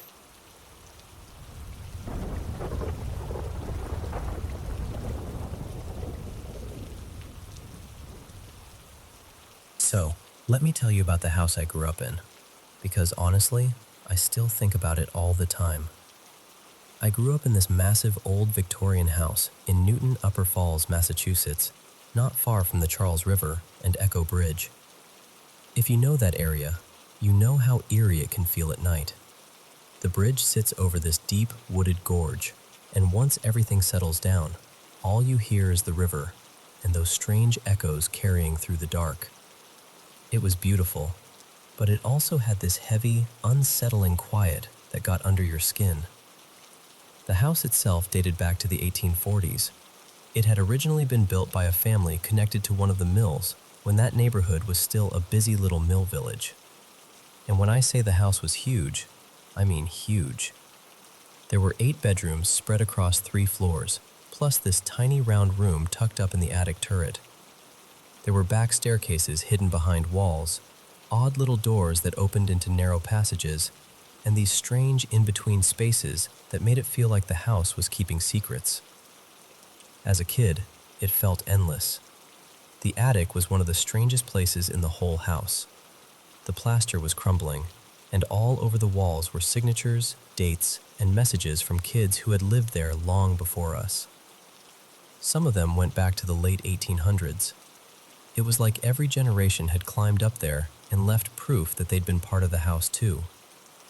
Behind the main house was an old carriage house that still had the original horse stalls, and there was even an antique carriage still sitting in there from the 19th century. It looked like something frozen in time. But the basement of the main house was the part I hated most. It had this rough stone foundation, unfinished walls, and a damp chill that never really went away. Even in the middle of the day, it felt wrong somehow. I avoided going down there whenever I could. Most of the really strange things happened on the 3rd floor, though, where my bedroom and bathroom were. That was my space, so I noticed everything. One of the things I heard all the time growing up was footsteps. Now, that didn't always seem unusual at first because I had siblings, and we had dogs, and the house was always busy. There was almost always some normal explanation. But one night in high school, I was home completely alone, and I started hearing footsteps upstairs on the 3rd floor. They were slow and uneven, like someone wandering from one room to another without any hurry. I remember standing there and just listening, trying to convince myself I was imagining it. I kept waiting for one of the dogs to bark or for somebody to call out, but there was nothing. Just those footsteps moving around above me. I got so unnerved that I actually called the police because I was convinced someone had gotten into the house. They came, searched every floor, checked the basement, looked everywhere. There was no one there. Nothing had been moved, nothing was missing. No sign that anyone had ever been inside except me. Another thing that used to happen, and this one always felt especially bizarre, was in the bathroom on the 3rd floor. Whenever I was taking a shower, I'd hear music.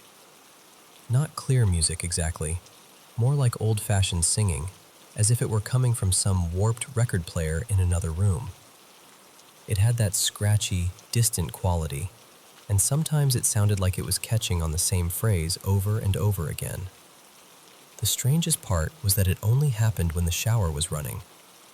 The second I turned off the water, the music stopped. Completely. Every time. Then there was the night that still scares me the most. She was completely still, just sitting there beside me like she belonged there. I remember staring at her, trying to understand what I was seeing. She blinked once, maybe twice, and I felt this cold wave go all the way through me. For a second I thought maybe I was caught between sleep and waking, so I rubbed my eyes and looked again. She was gone. But the mattress wasn't. I had one of those memory foam mattresses, and the spot where she had been sitting was still slowly lifting back up, like it does when someone gets off the bed. I can still picture that part so clearly, and honestly, that's what makes it so hard to explain away. The next day, my mom was cleaning out some storage space in the carriage house rafters. She found this dusty old portrait that had obviously been up there for years. When she carried it inside and showed it to me, I felt sick. It was her. The same woman I had seen sitting on my bed. And then there's the carriage house itself, which already felt creepy even without everything else. It smelled like old timber and dirt, and the light in there always seemed dim no matter what time of day it was. The horse stalls still had little plaques with the horses' names on them. The old carriage sat there covered in dust. At one point, we'd even found bones in there, which definitely didn't help. The building was cut into a hill, so the backside opened onto this lower level that felt almost underground. Down there were trapdoors in the floor leading into an even smaller cellar space, plus these odd hidden passageways. The main door to that lower area had been nailed shut, but the trapdoors could still be opened. Even during the day, it felt like the kind of place you wanted to leave as quickly as possible. One night in high school, my best friend Marin and I had been out drinking, and a couple of guys dropped us off near the carriage house. When we got out of the car, we both looked up at the exact same moment. There was a woman's face in the window, just staring out at us. One hand was pressed flat against the glass beside her face. She wasn't moving at all. She was just there, watching. Marin immediately started yelling because she thought it was her mother. Her mom was incredibly strict, and honestly, the idea of her somehow tracking us down wasn't impossible. Marin was shouting, "Mom, seriously? What are you doing here?" We ran straight to the carriage house, and when we got there, the face was gone. No one was inside. The only thing left was a single handprint in the dust on the window, exactly where we had seen that hand. Marin was so shaken she called her mother right then and there. Her mom was at home. To this day, I can't explain any of it. Maybe there are logical answers for some of those things. Maybe there aren't. But growing up in that house, there was always this feeling that we weren't the only ones living there. And every now and then, I still think about that portrait and the woman by the window.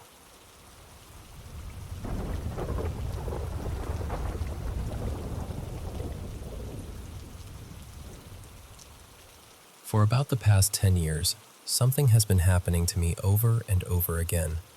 And no matter how many times it happens, it still leaves me shaken. Most of the time, it starts when I'm deep asleep. I'll suddenly wake up with this very real feeling that the blanket is shifting on its own, and that my legs are getting cold, like something is lifting the covers near my feet. For a long time, I tried to tell myself maybe it was just a dream, or that I was half asleep and imagining it. But there were a couple of times when I was fully awake, and that's what makes it hard for me to brush off. The most recent time happened during the lunar eclipse. I couldn't sleep at all, and it was somewhere around 4 in the morning. Before trying to rest, I'd been reading about symbols, old spiritual diagrams, and angelic imagery, so my mind was already in a strange place. I closed my eyes and started trying to picture simple shapes in my head, hoping it would relax me enough to drift off. Then I heard movement at the foot of the bed. I opened my eyes, and right there near my calves, under the blanket, was this large shape pushing upward from underneath. The only way I can describe it is like when someone lifts a blanket from below and the air gets trapped under it, except this felt heavier, more deliberate. I panicked instantly. I yanked the blanket away and let out this raw, guttural scream that honestly didn't even feel like it came from me.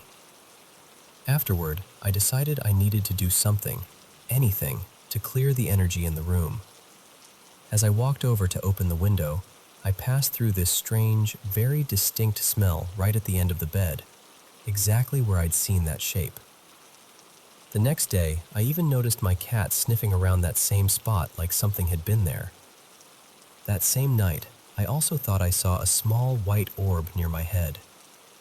At first, I assumed it was just a bug catching the light, so I waved it away. But the whole thing added to the feeling that something unusual was happening around me. Another experience happened in October, not long after a breakup, when I was already feeling emotionally unsettled. I had this paranoid thought that my ex might try to come into my apartment while I was staying at my sister's place. Before I left, I made the bed very carefully, almost obsessively, because I wanted to be able to tell if anyone had touched it. But when I came back the next day, the blanket was folded back so neatly, it looked exactly like someone had gotten out of the bed. I asked him about it, and he swore he hadn't been there, even though what I saw made it hard to believe that. The first time I remember this happening while I was fully conscious was about 10 years ago. I was sitting up in bed reading, and my cat, Luna, was asleep near the foot of the bed. The lights were on, and other people in the house were still awake in the next room, so it wasn't one of those late-night half-dream states. I suddenly felt cold, and when I looked to my right, I saw the blanket lifting beside me in that same familiar way. At that exact moment, Luna woke up and looked in the same direction.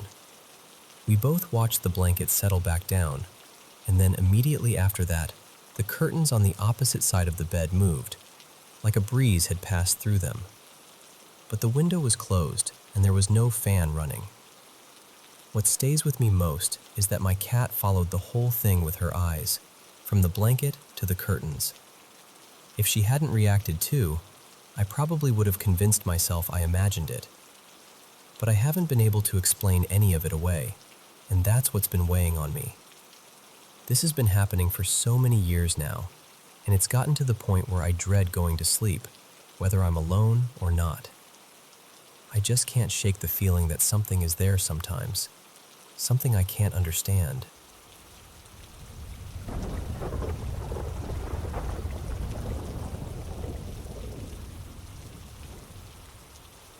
I should probably start at the beginning. Our house was built in 1956, back when it was the only place standing in the middle of open farmland. Now it's surrounded by quiet streets and neat rows of houses, but back then, it was just this lone home out in the middle of nowhere. My wife and I moved in during the fall of 2021, on Halloween night of all nights, which still feels a little too fitting. That very first night, we noticed something strange. We didn't even have a proper bed yet, so we were sleeping on an old pull-out sofa my aunt had given us. I was in pajamas, and my wife, Mara, had fallen asleep in this oversized sweatshirt she always wore around the house. When we woke up the next morning, her sweatshirt was gone from where it had been on her. We found it folded neatly at the foot of the couch, and I don't mean casually tossed there. I mean folded perfectly, like something fresh off a store shelf. The weird part is, Mara is one of the deepest sleepers I've ever known, and neither of us folds clothes that well even when we're fully awake. It unsettled us, sure, but we convinced ourselves there had to be some explanation. Then, nothing, for a long while. Life moved on. We got a dog, and then later a second one. We finally bought a real bed and moved out of the living room into one of the bedrooms.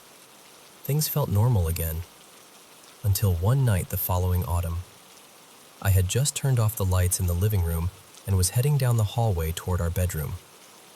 As I got near the basement stairs, I suddenly heard my wife's voice right beside me, so close it felt like she was leaning into my ear, saying my name. At first, I honestly thought she was messing with me, trying to scare me. So I laughed a little and asked what she was doing. No answer. Then I called out to her again, louder this time. That's when she answered me from behind the closed bathroom door, which was several feet in front of me the whole time. I had been looking right at that door. There was no way she could have slipped in there without me seeing her. I remember my whole body going cold.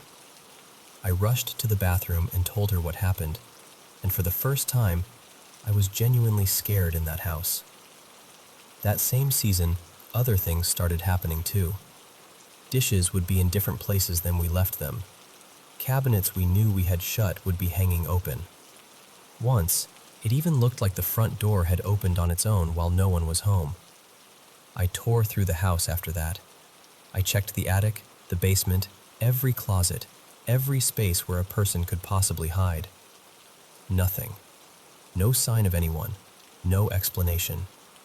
Then things got quiet again.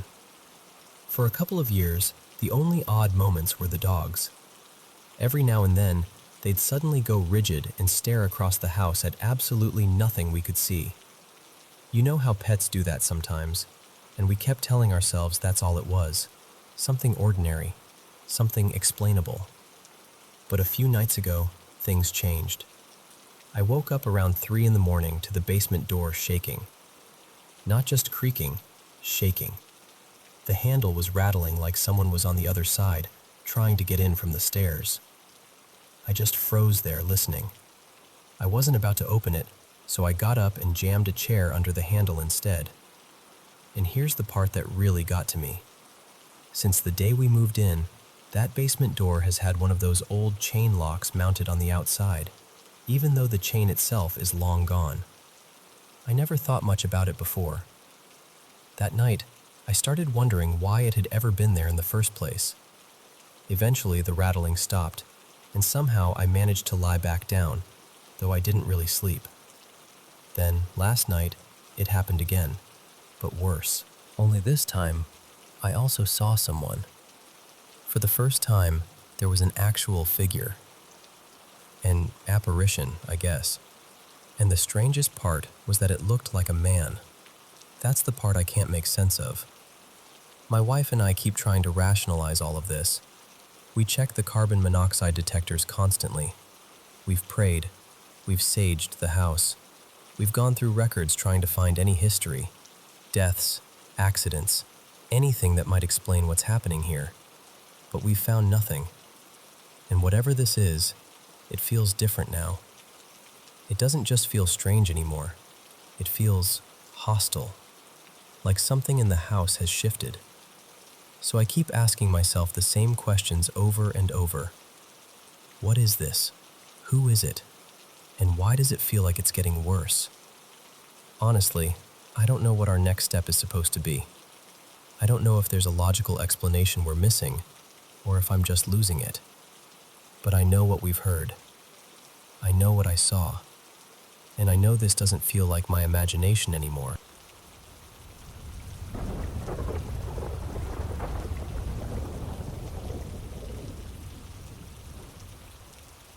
You know, my mother's side of the family comes from this tiny alpine village in northeastern Italy, and our family still has the old ancestral house there.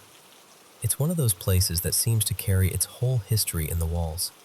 The house was first built centuries ago, around the time the Lombards came down from what is now southern Germany and settled much of northern Italy after the fall of the empire. According to family tradition, they were among the founders of that very village. I've spent enough time in that house to feel that it remembers things. When I was in high school, I had an experience there that I still can't explain. I woke up in the middle of the night and saw what looked like a pale young girl floating beside my bed. She moved quietly across the room and passed straight into the wall. The strange part is that, in that exact spot, there used to be a doorway that had been sealed up sometime in the late 19th century. I shouted, honestly, more from the shock of suddenly seeing someone there than from any real sense that she wanted to harm me. And it didn't happen only once. I saw her 3 times in total, always taking the same route, almost like she was repeating a memory rather than noticing me at all. There was no interaction, no change, no acknowledgement, just the same motion, like she was following something already set in place long ago. My mother had her own experience in that house when she was young. She once saw a tall, fair-haired woman standing in the crenellated hall on the first floor. gently stroking something that wasn't visible, as if there were an animal there only she could see. Then there was my sister, Elisa. She died at 21 in 2023. A few months before that, she told me she had seen an old woman at a spinning wheel in the main reception room upstairs. Elisa wasn't frightened by her. She said what she felt instead was this deep, almost crushing sadness, like the room itself was heavy with emotion. I understood that feeling, because I felt something similar with the little girl I saw. Not fear, really, just sadness. A very intense sadness. This past summer, in the garden, I also saw little wandering lights drifting among the ancient chestnut trees. They looked like will-o'-the-wisps, moving softly through the dark. Those presences felt different, older somehow, and completely untouched by anything modern, as though they belonged entirely to another time. That wasn't the first time I'd met something I couldn't explain. When I was 17, in the summer of 2008, I was in a forest nearby and met someone I thought was just a real person. He walked with me, laughed with me, and seemed completely normal. Only later that same evening did I learn he had died 3 weeks earlier. So when people ask whether I think these entities are malevolent, my honest answer is, not necessarily. I don't feel that we're in danger, but I do believe some presences can weigh on people, almost feeding on emotion or vitality, and that's something I'd rather not invite into my life. Still, what's strange is that I'm not truly afraid. That's what makes it all harder to understand. And one more thing, my cats notice things too. I have several female cats, and in that house they'll often stop suddenly, stare into empty corners or dark hallways, and track something invisible with their eyes. Sometimes they'll meow into the darkness, as if they're responding to something I can't see at all.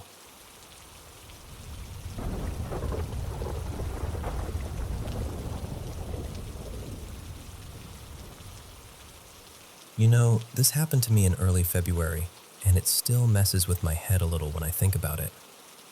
It was freezing cold that week, and I had this interview scheduled for noon. The problem was, I was completely unprepared. I'd stayed up way too late the night before, maybe around 2:30, kept hitting snooze in my head before I'd even fallen asleep, and I was absolutely sure I was going to wake up late and ruin the whole thing. But then, at around 5:40 in the morning, I suddenly opened my eyes. No alarm. No noise from the street. Nothing normal. What woke me up was a whistle. And I don't mean some casual sound outside or a bird in the distance. I mean this really clear, sharp whistle. 6 short notes, perfectly timed, almost like someone was trying to get my attention. Like, come on, wake up. I just lay there for a second, completely still. My room was shut up tight. The balcony door was closed, the windows were closed, and everything around me was quiet. I had never heard anything like that before. My heart started pounding because it felt so strange. Part of me was scared. Part of me was just confused. I remember thinking, what was that? Was someone outside? Was I half dreaming? Was my brain just doing something weird? But the thing is, I was awake. Fully awake. So I thought, all right, no point wasting it now. I got out of bed, made myself sit down, and spent the next few hours actually preparing. I went over everything, reviewed my answers, got my thoughts in order, and by the time I walked into that interview, I felt ready. And somehow, I did really well. Like surprisingly well. The conversation flowed, I answered confidently, and the interviewers seemed genuinely impressed. One of them even smiled and said something like, "You're exactly the kind of person we need." I walked out of there thinking, wow, maybe that weird morning whistle actually saved me. Then about 2 weeks later, I got a call from HR, and they said, very casually, "We're really sorry, but although the interview panel shortlisted you and recommended moving forward, there was an issue with our internal system." Your profile didn't appear properly in the portal, so the process couldn't continue. I honestly didn't even know what to say. I had this bizarre, unexplainable thing wake me up at the exact right time. I got myself together, gave one of the best interviews I'd ever done, and then lost the opportunity because of a technical glitch. It felt ridiculous. Like the universe had gone out of its way to help me, only to pull the rug out right after. And I still don't know what that whistle was. Maybe it was nothing. Maybe it was some strange coincidence. Maybe my subconscious somehow jolted me awake in the weirdest way possible. Or maybe it was just one of those moments in life that never really gets explained. But honestly, even though nothing came from that interview in the end, I'm still glad it happened. Because if that sound hadn't woken me up, I probably would have slept through the morning, panicked, and carried that regret for a long time. So at least now, instead of regret, I'm left with a story I still can't fully explain.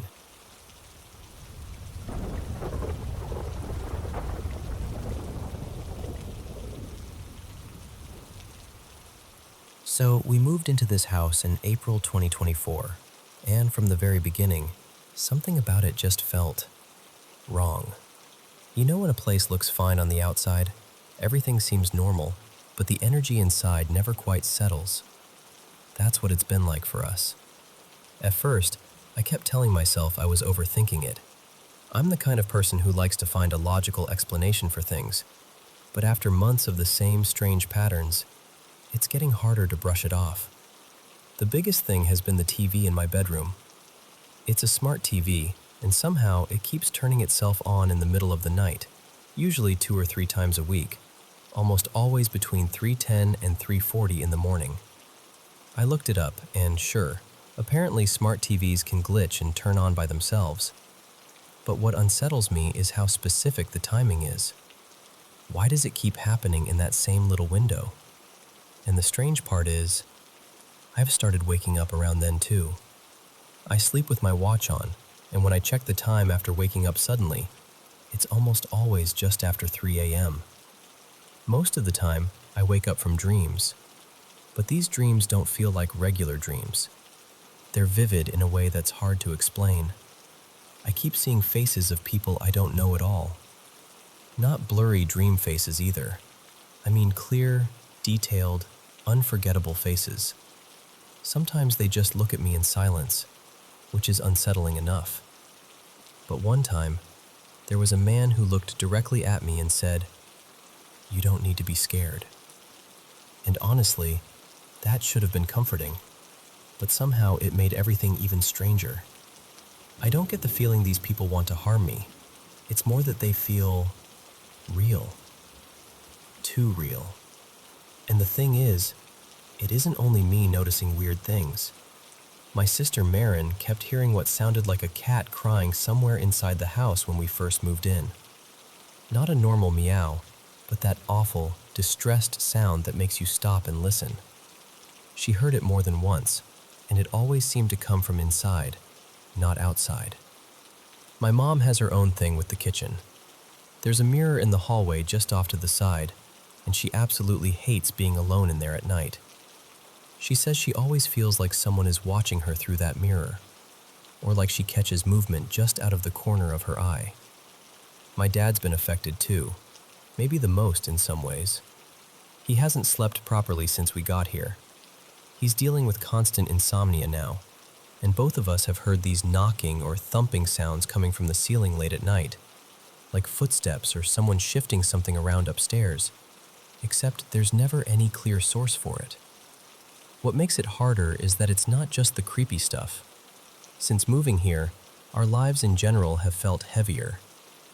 We took a serious financial hit not long after settling in, and ever since then, the whole house has felt tense. We argue over tiny things that never used to matter. It's like everybody's already on edge before the day even starts. There's this pressure in the air, like a constant layer of negativity that never fully lifts. And I know how that sounds. I do. I'm not someone who jumps straight to ghosts or hauntings or anything like that. I'm usually the first person trying to explain things away. Maybe the TV is faulty. Maybe stress is affecting our sleep. Maybe the house has bad acoustics, or there's something environmental going on.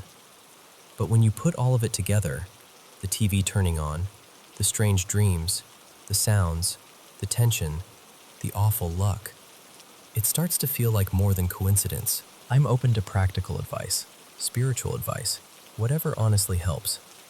Whether that means cleansing the space, checking for environmental causes, or bringing in someone who knows how to assess this kind of thing. At this point, I just want the house to feel peaceful again.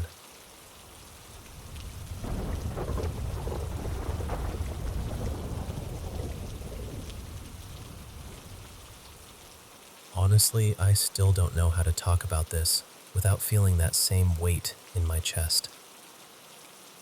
My name is Yassine. I'm originally from Morocco, but I've lived most of my life in the United States, and I'm an American citizen now. I used to play in a wedding band, and my life was simple, predictable. We'd show up, play the songs people loved, watch families celebrate, and then head home. That was it. Nothing unusual, nothing I couldn't handle. And then one day, while I was in the US getting ready for a few weekend performances, I got a call from a Moroccan number I didn't recognize. It was a woman. Her voice was soft, almost too calm, and that's what unsettled me first. She said she wanted my band to perform at her daughter's wedding.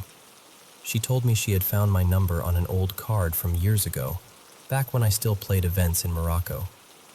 I almost brushed it off. It sounded random, maybe even mistaken. But there was something in the way she spoke, something steady and unsettling.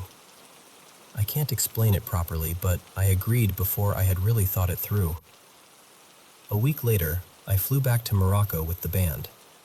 At first, it felt almost nice, familiar, a little nostalgic even. Being back home stirred something warm in me. But underneath that, there was this pressure building in my chest from the moment we landed. It wasn't fear exactly, not yet.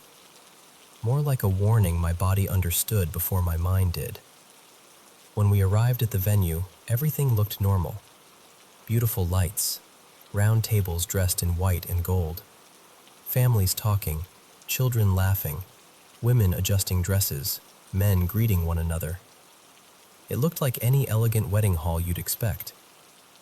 For a moment, I felt silly for being uneasy. Then we started playing. The first songs went smoothly. The usual rhythms, the usual energy. People were dancing. Everything should have felt fine. But then, little by little, something shifted. Not in an obvious way, just enough for me to notice. The tempo felt off, as if the rhythm had moved on its own without any of us changing it. A cold sensation ran through me so suddenly I nearly missed a note. I looked up at the guests. That's when I felt real fear. Their faces were smiling, but the smiles didn't feel alive. Their eyes looked hollow, flat, empty in a way that didn't make sense. And then I noticed their feet. I wish I hadn't. Their toes looked wrong, bent strangely against the floor, almost like hooves pressing into the ground as they moved. I remember my hands shaking on my instrument. I remember trying to focus on the music because I didn't know what else to do. My heart was pounding so hard I could hear it in my ears. And then the room started to feel impossible. The hall wasn't large, but somehow it seemed more crowded every time I looked up. There were more people than there should have been. I kept glancing toward the doors, trying to make sense of it, but nothing made sense. They just kept moving, circling, swaying, whispering to one another in voices so low I couldn't catch the words. Still, somehow, those whispers felt like they were slipping directly into my mind. One of the guys in my band suddenly collapsed. I dropped everything and rushed to him. I knelt beside him, calling his name, trying to wake him, trying to keep my own panic from taking over. His face was pale. His whole body was trembling. I thought he might be having some kind of attack from fear or shock, and honestly, I felt close to losing control myself. That was the moment it truly hit me. Something about the bride and groom felt deeply wrong. Not strange in a nervous wedding way, not distant. Wrong. Inhuman. And once that thought entered my mind, everything around them changed with it. It was like the whole celebration had been pretending to be ordinary, and suddenly the disguise was slipping.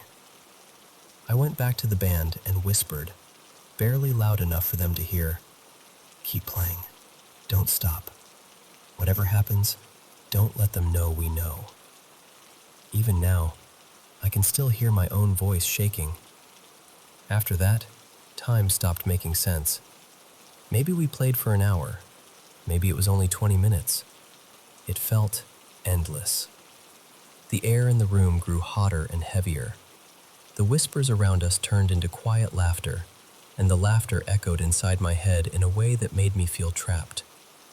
Faces seemed to change every time I looked at them, stretching, twisting, becoming something unfamiliar and deeply unnatural. In the corners of the hall, I started noticing movement in the shadows. Not people, just movement. I didn't want to look directly at it. I felt like if I did, something in me would break. My friend had recovered enough to sit upright, but he was still shaking beside me. All of us were. Every note we played felt heavier than the last. I wanted to stop. I wanted to run. I wanted to scream.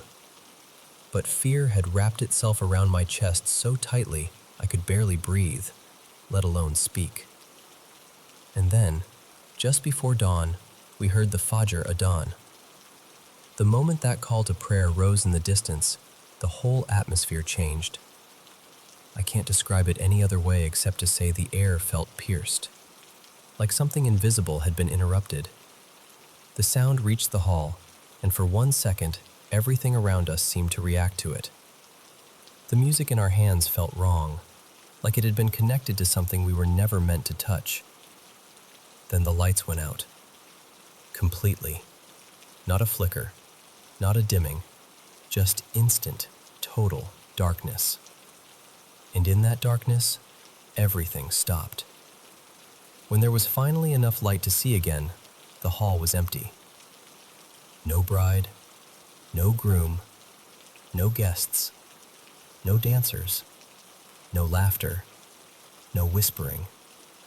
Just me and the band, frozen in place, breathing hard in absolute silence. We didn't speak. We ran. We ran through the corridors, past walls that felt unfamiliar now, as if the building itself had changed while we were inside it. And when we finally reached the entrance, the place looked abandoned. Chairs were knocked over. Decorations were torn down. Tables were out of place, as though the event had ended in chaos long before we arrived. I stood there shaking, trying to understand what I had just lived through. And I couldn't. I still can't. All I know is that whatever happened in that hall was not normal. It was not something I can explain away with stress or exhaustion or fear. It felt like we had stepped into something dark and hidden, and by some mercy, we made it out before it fully closed around us. I never performed at another wedding after that, and I never went back to that place.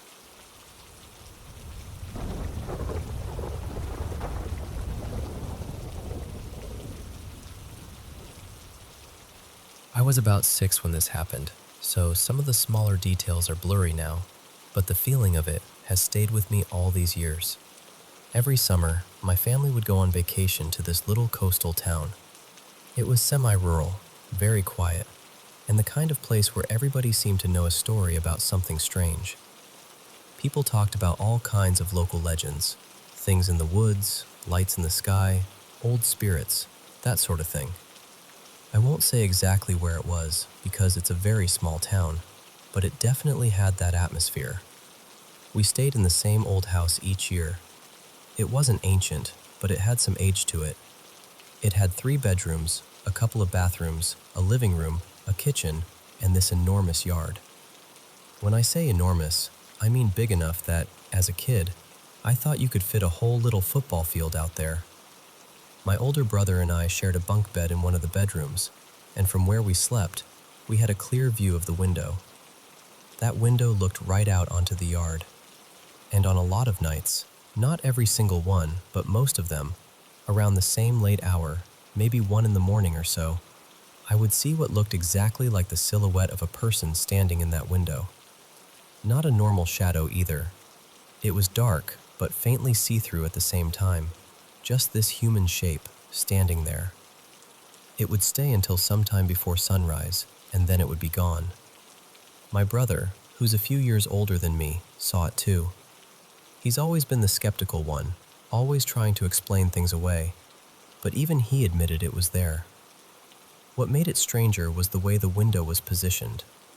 There really wasn't any obvious way for something outside to cast that kind of shape onto it, especially not one that looked so perfectly human.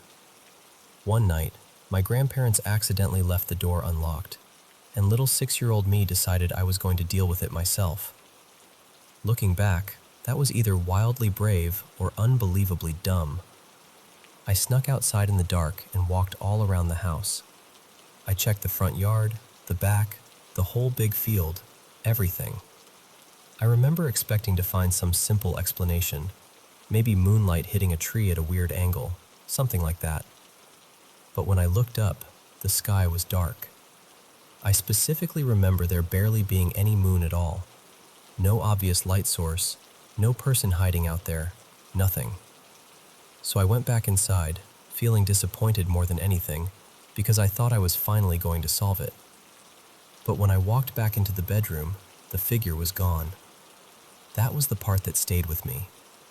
If it had been some trick of light, if it had really just been a shadow, then it should still have been there when I came back. But it wasn't. And after that night, I never saw it again. We kept going to that house for a couple more summers, and it never returned. My family has always been open to the supernatural, especially my mom. She's the kind of person who has incense burning, crystals sitting everywhere, and a nickname that's basically the witch in our family. She's always believed in protecting energy, and honestly, growing up around that shaped the way I think about this experience. My dad has had his own strange moments too. Dreams about people who had just died before he even knew they were gone, things like that. Other relatives have stories of seeing deceased family members in reflections or out of the corner of their eye. I still don't know what it was. I just know it was there, over and over again. And the moment I finally went outside to face it, it vanished for good. Even now, that's the story I come back to when I think about the unexplained. I don't have much expertise beyond a few incense names, some vague knowledge about cleansing herbs, and way too much fear of ghost stories. But that experience has never left me. And honestly, part of me still wonders whether whatever was standing there all those nights was never trying to scare me at all.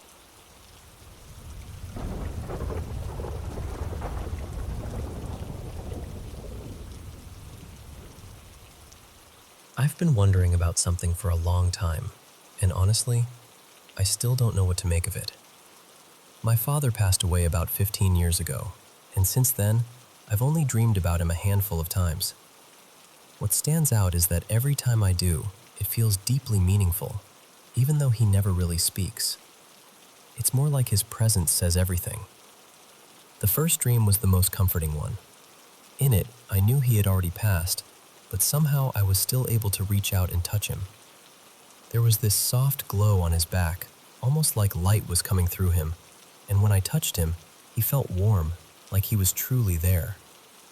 He seemed peaceful, calm, almost as if he had found where he needed to be and was giving me one last quiet goodbye. When I woke up, I carried that feeling with me, and I remember thinking maybe that was the last time I would ever see him in a dream. Then, years later, I had another one. This time, I was moving through an empty room. In the center of it was a sofa, and my father was sitting there. But unlike the first dream, there was no warmth in this one. He was completely still, not speaking, not turning toward me, not even acknowledging that I was there. He just kept staring at a wooden door, like he was waiting for someone to open it. I tried to talk to him. I tried to reach him, to hug him, to get some kind of response, but nothing happened. Then I woke up. The next day, we got a call from someone on my father's side of the family, telling us that his brother had died, on the same day I had that dream. At first, I didn't connect the two, but over time, I kept thinking about it. Was he trying to warn me? Was he waiting for someone? Was that door supposed to mean something? I don't know, but it stayed with me. Then about a year ago, I had a third dream. In that one, I was walking through a dim hallway that reminded me of an old hospital or clinic, the kind you'd see in very old films, with people sitting quietly in chairs along the wall, waiting to be called through a door. I didn't recognize any of the people there at first. Then I saw my father sitting among them, like he was waiting his turn. The moment I saw him, I felt that same dread. I remember thinking, no, not again. I tried to talk to him. I tried to get his attention. And this time, I somehow got him to stand up for a moment. But instead of leaving, he sat back down again, just farther away from the door than before. He still wouldn't look at me. He still wouldn't speak. He was only waiting. I woke up shaken and spent days feeling anxious, afraid another phone call would come. At first, nothing happened, and I started telling myself maybe I had imagined the connection. Maybe it didn't mean anything. But 3 months later, my cousin, my father's nephew, passed away. And ever since then, I haven't been able to shake the feeling that maybe I didn't stop anything in that dream. Maybe all I did was delay it. That's the part that unsettles me the most. Lately, I've been thinking about the symbolism of doors. Maybe they're just doors. Or maybe, in dreams, they feel like thresholds, something between worlds, between the living and the dead, between knowing and not knowing. Maybe my mind is just trying to create meaning out of grief and coincidence. Or maybe there's something deeper going on that I can't explain. I really don't know. I'm asking because I genuinely don't know how to hold this anymore. And maybe someone out there has felt something like this too.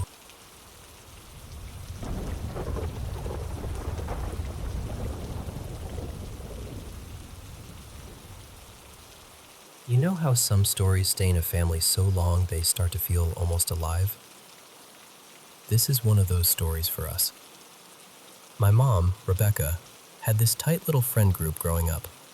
There were 4 of them, her, Clara, and 2 sisters, Marjorie and Denise. They'd all known each other since they were kids, went to the same church, and were together constantly. Marjorie and Denise were sisters, with Denise being the older one, but all 4 of them were inseparable. They were just these quirky, dramatic girls who loved scary movies and silly crushes. For a while, they were all completely obsessed with The Lost Boys, and especially Corey Feldman. It sounds random, but somehow it matters to the story. Then, one ordinary day, everything changed. Marjorie and Denise were abducted. They disappeared, and for a long time, nobody knew where they were. Eventually, their bodies were found. They were only around 13. That kind of loss would shake anybody, and it devastated my mom. But Clara took it in a way that was different, deeper, darker. My mom still had other friends, other parts of her life to lean on, even if none of those friendships were quite the same. But for Clara, that group was everything. They were her whole world. She was always a little unusual, a little outside the circle with everyone else. But with them, she fit. After the girls went missing, Clara became fixated on the paranormal. At first, she said she was trying to contact their spirits so they could lead people to them. And after their bodies were found, that obsession shifted into this desperate need to somehow bring them back.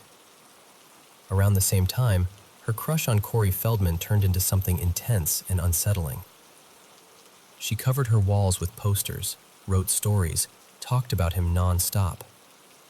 And mixed in with all of that was this growing fascination with witchcraft and the occult.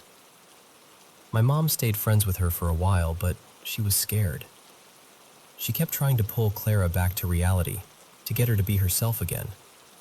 But that frustration built up, and sometimes it came out harshly.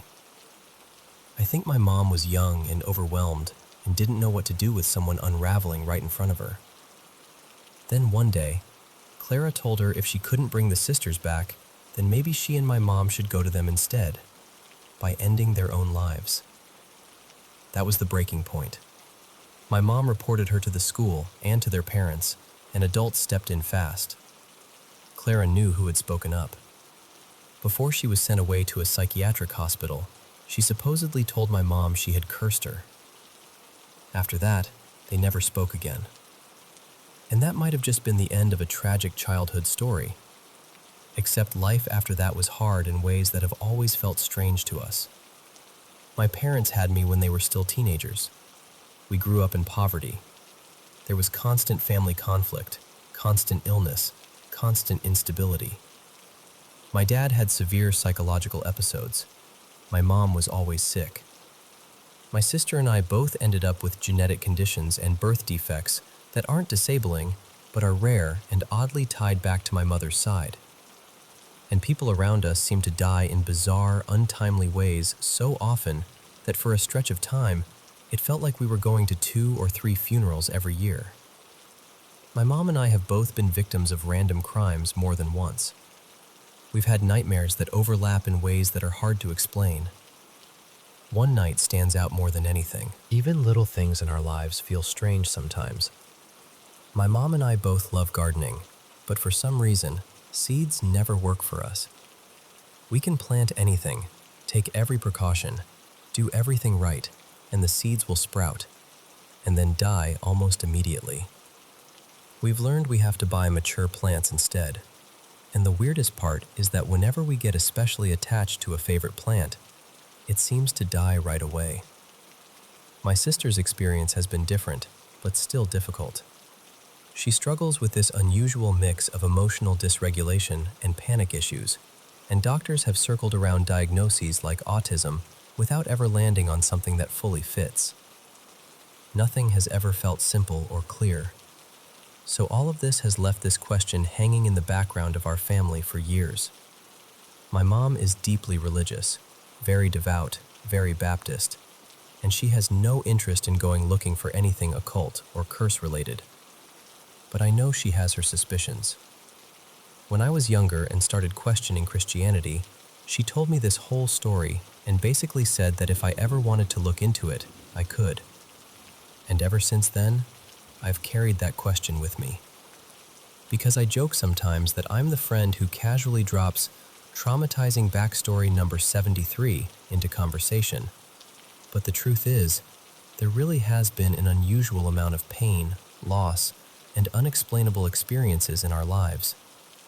Add to that the paranormal things I've experienced personally, and I can't help wondering sometimes, was Clara just a grieving child saying something horrible in anger?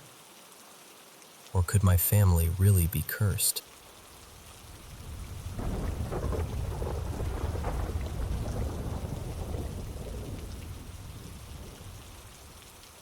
I've gone back and forth for years about whether to share this. But I know what I saw, and I know I wasn't imagining it. This happened in late 2019, when I was 17.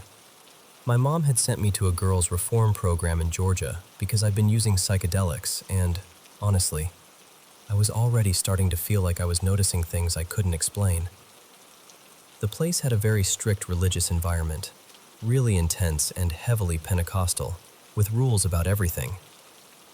I was staying in one of the dorms, Dorm C, and one night, I woke up to a loud sound coming from the bathroom.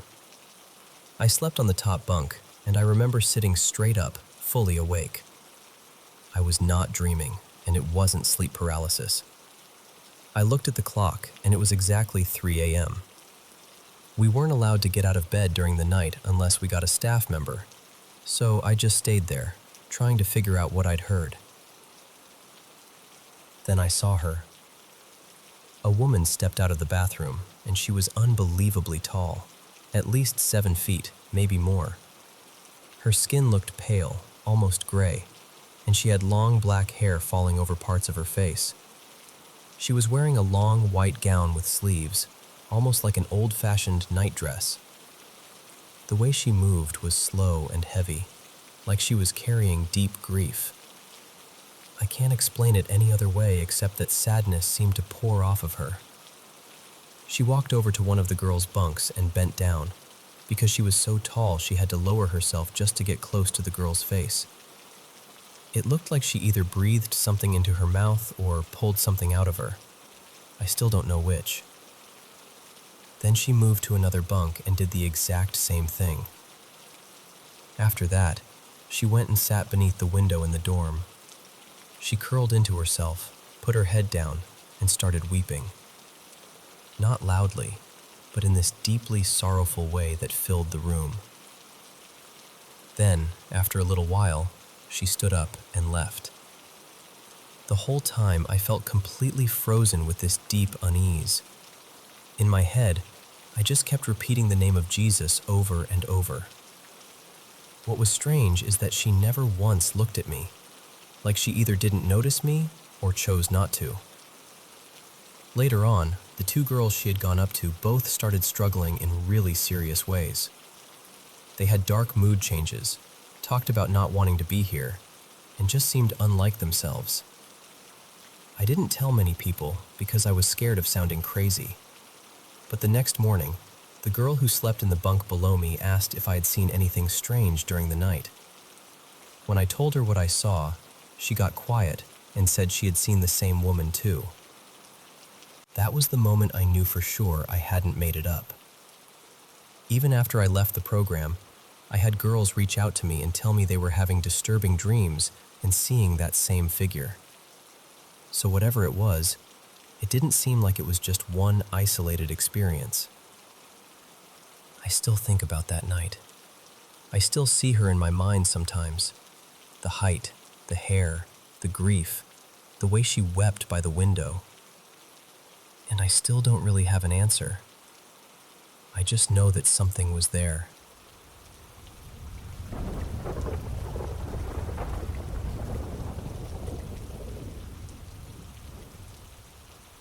I need to tell you something that's been happening in our house lately, because honestly, I've been carrying it around by myself, and it's starting to make me feel like I'm losing my grip a little. A few weeks ago, my husband and I got into an argument late at night while we were sitting in the car. He got upset, took our little boy inside, and left me out there by myself for a while. We had parked a bit farther from the house than usual because the street was crowded that night, and I just sat there trying to calm down before going in. When I finally came inside, I got ready for bed and tried to put the whole thing behind me. But that was the first night I saw her. She was standing in the hallway. It was a woman in a long white dress, completely still. I couldn't see her face because her hair was hanging down, thick and black, covering everything. I froze. Then I reached over and turned on the light, and she was gone. Ever since that night, strange things have been happening in the house. Not little things you can brush off easily either. I keep seeing her out of the corner of my eye. Sometimes she's standing beside my son's bed. Sometimes she's just barely visible, like she's peeking around the doorway. I've tried so hard to ignore it, to act like it isn't there, because saying it out loud makes it feel even more real. But then my son started refusing to sleep in his room. He's still really young, so he can't fully explain what's wrong, and that's the hardest part. He just clings to me and won't settle in there anymore. I can't prove that he's seeing what I'm seeing, but deep down, I feel like he knows something is in that room too. And lately, it's gotten worse. I've been waking up with bruises on my arms and scratches I can't explain. Whenever I'm home, I feel exhausted, like the energy gets pulled right out of me. Even if I've done nothing all day, I feel heavy and drained. Then there are the doors. The other day I heard this loud slam and figured maybe something had fallen or the wind had caught a door somehow. But when I stepped into the hallway, our back door, which had been locked, was wide open.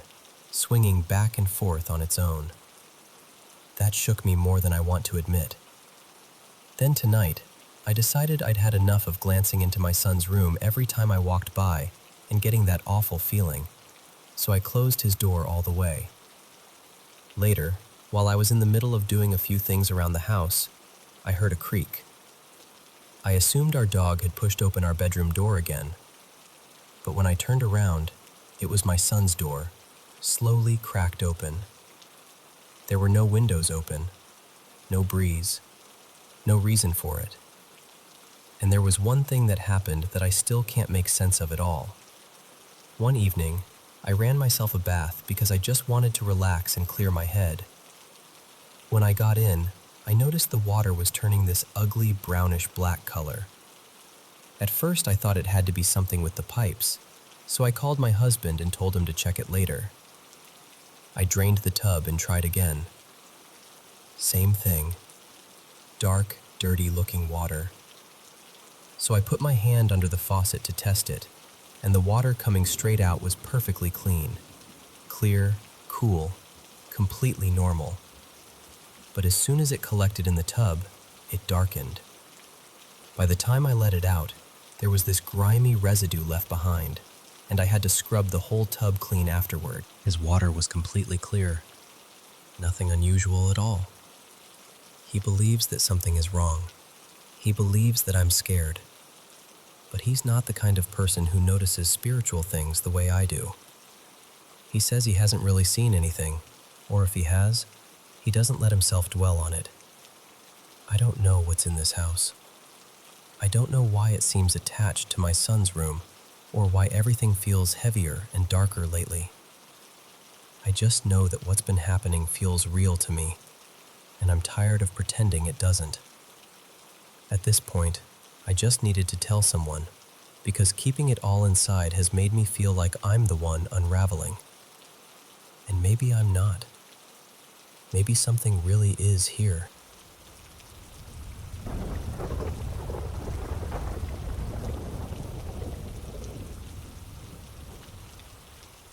Hey everyone, I know this is going to sound completely bizarre, but I've been carrying this around with me for almost 15 years, and I still can't make sense of it. This happened in southern Michigan, not long after I finished high school. I was still living with my parents back then, and my younger brother and I shared a room in the basement. It was the only bedroom down there, so the rest of my family was upstairs. That night felt totally normal. Nothing unusual had happened. I wasn't sick. I hadn't been drinking. I wasn't under stress. Nothing like that. I just went to sleep like I always did. Then, sometime in the middle of the night, I woke up and saw this enormous rat sitting at the foot of my bed. And when I say enormous, I mean way too big to make any sense. Probably close to 2 feet tall if it stood up straight. What really got me were its eyes. They were glowing red, just fixed on me, like it had been waiting for me to wake up and notice it. And the strangest part is, I wasn't scared. Even now, that's one of the things that bothers me most. You'd think I would have panicked, but I didn't feel fear at all. Then it rose up onto its hind legs, looked right at me, and said, "I am called Arlenon, and I am here to answer your questions." I still don't know whether I actually heard the words out loud, or if they just landed in my mind somehow. And after that, everything just goes blank. Completely blank. I don't remember speaking. I don't remember asking anything. I don't remember what happened next. It's like the whole thing just drops off into darkness. But when I woke up the next morning, I had this overwhelming feeling that something real had happened. Not dream real, actually real. I told my brother about it, and he thought I'd lost it. He said he didn't hear anything, didn't see anything, nothing at all. But I'm being honest when I say I would swear on anything that this felt different from a normal dream. It felt like an experience, not just something my sleeping brain made up. What still stays with me is everything I can't remember. Why wasn't I afraid? Did I ask it anything? Did it tell me something important? Did I just lie back down like nothing happened? That's the part that eats at me. So I guess I'm wondering, has anyone else ever experienced anything like this? Some kind of being that introduced itself by name? Or has everyone ever heard the name Arlanon before? I've looked for years and never found anything that really matches. I'd honestly love to know what you make of it.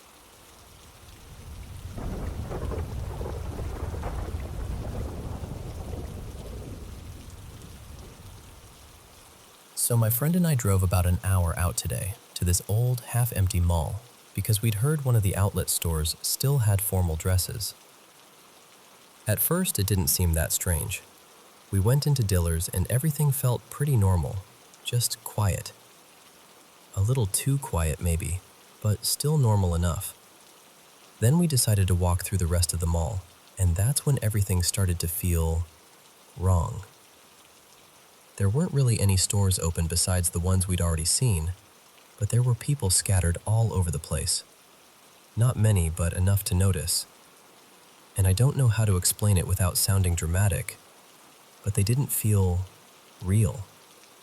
It was like they were just there to fill the space, almost like they were stuck in these little loops. There was this man pacing back and forth with a camera, doing the exact same walk over and over. A woman was wiping the same section of glass again and again like she'd never finish. And then there was this elderly lady standing by the exit doors, pointing at them and asking, "Is this an exit?" We said yes, because there was literally a sign right there, but she just kept asking. Same tone, same gesture, over and over. Even after we walked past, she was still there, still pointing. And then there was another woman, we'll call her Sharon. We'd noticed her earlier sitting alone at a table in the empty food court, just watching. By that point, both of us had this awful feeling in our stomachs, like we needed to leave. But we still wanted dresses, so we drove over to another outlet store on the far side of the property.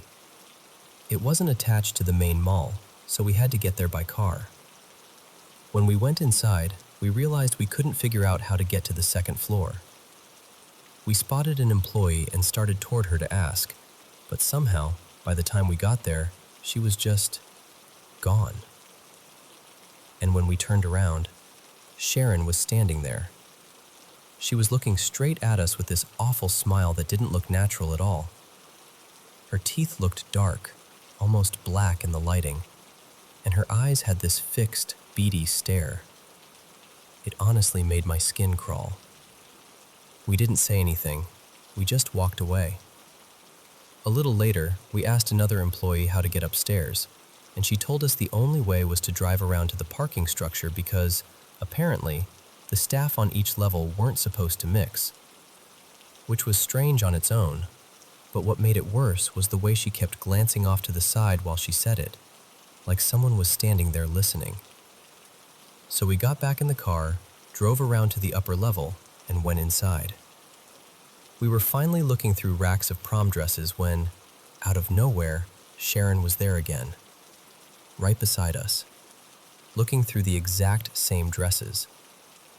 And she was clearly much older, so it was unsettling enough just seeing her there. But what really got me was how she kept pulling dresses around herself, like she was pretending to hide behind them. Then she looked right at me and smiled again. We made eye contact for what felt like forever.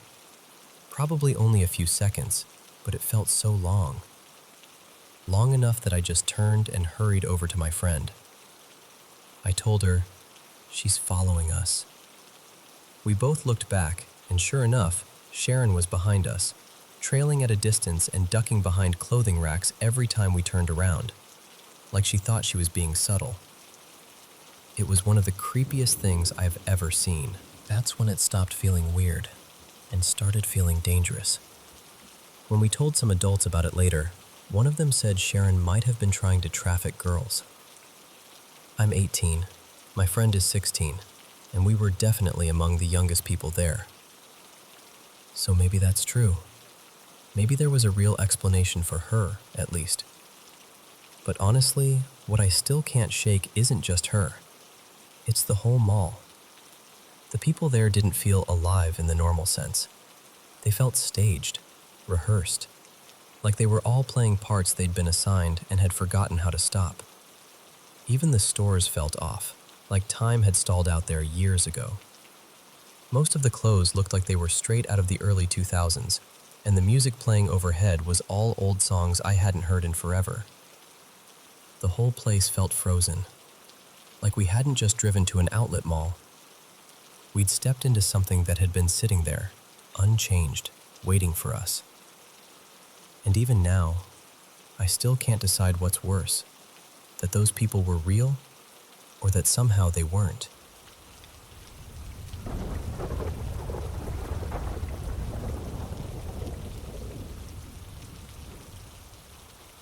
I was 13 when this happened, and even now, at 22, I still can't fully explain it.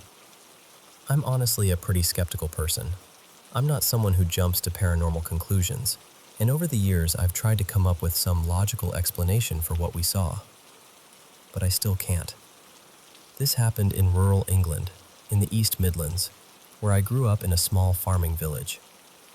There was this old field not too far from where we lived that had always felt wrong to me somehow. You know how some places just carry this strange, heavy atmosphere? That field was like that. It used to be a hayfield, but by then it was all wild and overgrown, with tall grass stretching out everywhere and a small pond off to the left. One afternoon, 2 of my friends and I decided to walk out there. We were all around 13 or 14. We went down this narrow, muddy track that opened up into another section of the field near the water. And then, almost the second we stepped out, I saw something that stopped me cold. In the distance, there was what looked like a little boy. He couldn't have been older than 7 or 8. He had pale blonde hair and was wearing a striped top, white with blue lines across it. But the way he moved, that's the part I still can't shake. He didn't run. He didn't walk. He just sort of glided across the field from right to left, incredibly fast, faster than any real child could move through grass that thick, and then vanished into the trees near the pond. The whole thing lasted maybe 3 seconds. At first, I genuinely thought my mind was playing tricks on me, but then my friends reacted too. They'd seen it. All 3 of us had seen the same small figure moving across that field. One of my friends ran toward where the boy had disappeared, trying to find him, but there was nothing there. No kid, no sound, no movement, nothing. The other friend completely freaked out and started panicking. I just stood there, stunned, asking them over and over what they saw, hoping maybe I'd misunderstood it somehow. But they described the same thing I had. That's what has stayed with me all these years. If it had only been me, I would have written it off eventually. I would have told myself it was a trick of the eye, or my imagination, or some weird pattern in the landscape. But 2 other people saw it too, and that's the part that makes it so hard to dismiss. I've thought about every explanation I can. Maybe it was pareidolia. Maybe our brains filled in details that weren't really there.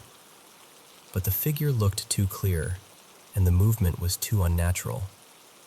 It was an overcast day, so there weren't any dramatic shadows or strange lighting effects. And if it had been a real child, there's no way he could have moved through that grass that quickly. The grass itself didn't even shift. We weren't under the influence of anything. We were just kids out walking in a field. And I still don't understand how 3 people could imagine the exact same thing at the exact same moment. I went back there a few times over the years, even after we moved away from the village. I stood in that same area more than once, half expecting to see him again. But I never did. That was the one and only time. The only proof I have that this really happened, at least from my side, is a journal entry I wrote when I was 13. I wrote it down that same night because I knew even then that I never wanted to forget the details. It's dated June 19th, 2016.